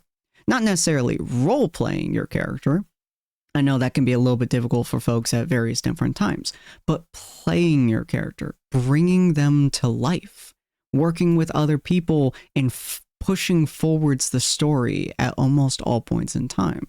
Not to mention, you know, creating the stream as a concept too. There's another couple people who are like a little bit further down the list. Obviously Dan is a little further down the list. Like he's number 7, I would say. And then Callista would probably be number 8. Actually, no, probably Rose would be number 8. Wazzy would be number 9, and then Callista, and then I had Cyril's there somewhere. I don't know where I would put him, to be honest with you, but Cyril's there somewhere. And then obviously Yuki and Megan. God, I have so many fucking people. And then I have new people too who want to play. Oh my god, I've so many people. I have Choco Bunny who wants to play. I have Ray who wants to play. There's one other who really wanted to play. I feel bad. I feel really bad. Hold on. Oh, who is the last one? I feel so bad right now. I feel so bad. There was one other person who really... Oh, Envy. That was it. Envy really wanted to play. Ratty really wanted to play. Dude, I have so many fucking people. Not me accidentally closing Twitch. Yo, fair. But I have so many people on who want to play a campaign. I'm probably gonna make, probably for the future, I'm gonna make one like hyper serious campaign, like, you know, Tyrant's Wrath at the moment, and then the second campaign will probably be, you know, a teaching campaign, basically, where like I'm teaching people the game, or I am teaching people how to, like, what good D&D is, you know, because that's a really big problem with a lot of people, is that their first campaign fucking sucks and they never come back to it, you know, and I hate that. I want people's first campaigns to be glorious. So like the second campaign that I do whenever I finish both Tyrant's Wrath and King's Kindness will be a teaching campaign, helping people play it for the first time or being in there. And then probably what replaces Tyrant's Wrath will be like my serious stream campaign, like one that is like hardcore serious, of like I am creating this as like a full-on big story kind of thing. I think that's how I'm going to do it. But if you guys are interested in that content, in D&D in general, feel free to pop by on Fridays and Saturdays, where we do Tyrant's Wrath and its sister campaign, King's Kindness. They're both inside the same world, and they have various different levels of insanity. King's Kindness is a little bit more vibey. It's a little bit more entertainment and stuff like that, but there is some seriousness to it. Not as much as I personally would prefer, but I'm still trying to rein down a few people and trying to get that stuff in order, because they're a completely new group, so I'm never quite used to it. And then Tyrant's Wrath is a lot more serious. It is significantly more serious, which I fucking love. I really, really love being able to have like a really serious campaign. Is something that's glorious to me. If you guys are looking for other content, tomorrow I'm going to be continuing Plague Tale Requiem. Hopefully I'm going to be finishing it within the next couple of episodes, probably 2 or 3, if I had to guess. Thursday, we're going to be playing Minecraft, Stone Block 3. Getting really far into it. We're in Project D, so we are in the end zone. We're probably going to create a reactor here soon and a few other things, but we are in the end zone of Minecraft, Stone Block. After that, I might do something like We Were 2 with story or something of that sort. I'm not sure. Might do a different collab game. I don't know. And then on Mondays, next Monday, we're going to be doing the epilogue for Ruby Jump Chain. We're going to be finally closing the book on that journey. A journey that has lasted, what, 3 years now? Somewhere around there, yeah. It's like, oh, the first jump will be, somewhat short. 3 years. Fucking 56 episodes later. Jesus Christ. But we're going to be finally like closing the chapter on that book. Or closing the story on that book. But we're going to be closing it. And the week after, I'm not sure what I'm going to be doing. If you guys have suggestions, feel free to leave them inside the Discord if you guys would like to. In the meantime, we're going to go ahead and pop over and rate somebody. I'm not sure who we're going to be rating today, to be honest with you. I rated Lissa the other day. You want to kick in Yuki's door? I could kick it. We could kick in Yuki's door. I have rated him 2 times in the last 30 days, though. That's fair. Should I? I mean, Lissa, Rise, and Roxas all playing with each other, but they've been going for like 3 hours now. They should be continuing. I think they're going to be continuing. Hold on, let me give them a listen real quick. Let's go kick in their door. Give them a listen right quick. Oh, I think they're about to end. Hold on. I got a message in the chat first. Are y'all about to end? Then they say no. Oh, they are about to end. Oh, Nah. I'm about to be very sad. Oh. Wait. Are they about to end? Oh, are they still going? Are they still going? Oh, they're still going. Okay, cool. They just ended repo, so I'm like, are you still going? Are you not going? Okay, but I think they're playing Back for Blood. So, we're going to be popping over and rating my good friend Lissa. She's an absolute sweetheart. She changed her VTuber model to be her 2.5 model, so I wanted to give her a little bit of love. We read Rise the other day, but she is currently playing with Rise and her husband Roxas. So we're going to pop over. They are very, very good friends of the channel. So I would love for you guys to pop over and just say hi and just give her a real good bother. Because that's what we do over here. We spread the love and we bother the shit out of people because that's who we are. But we're going to tell them shh because we have come to visit. So hopefully you guys enjoyed. If you guys did, check out all the content that we have. We have a lot and adheres towards a variety of people. So you'll probably find something that is of your interest. All right, have a good night. Bye.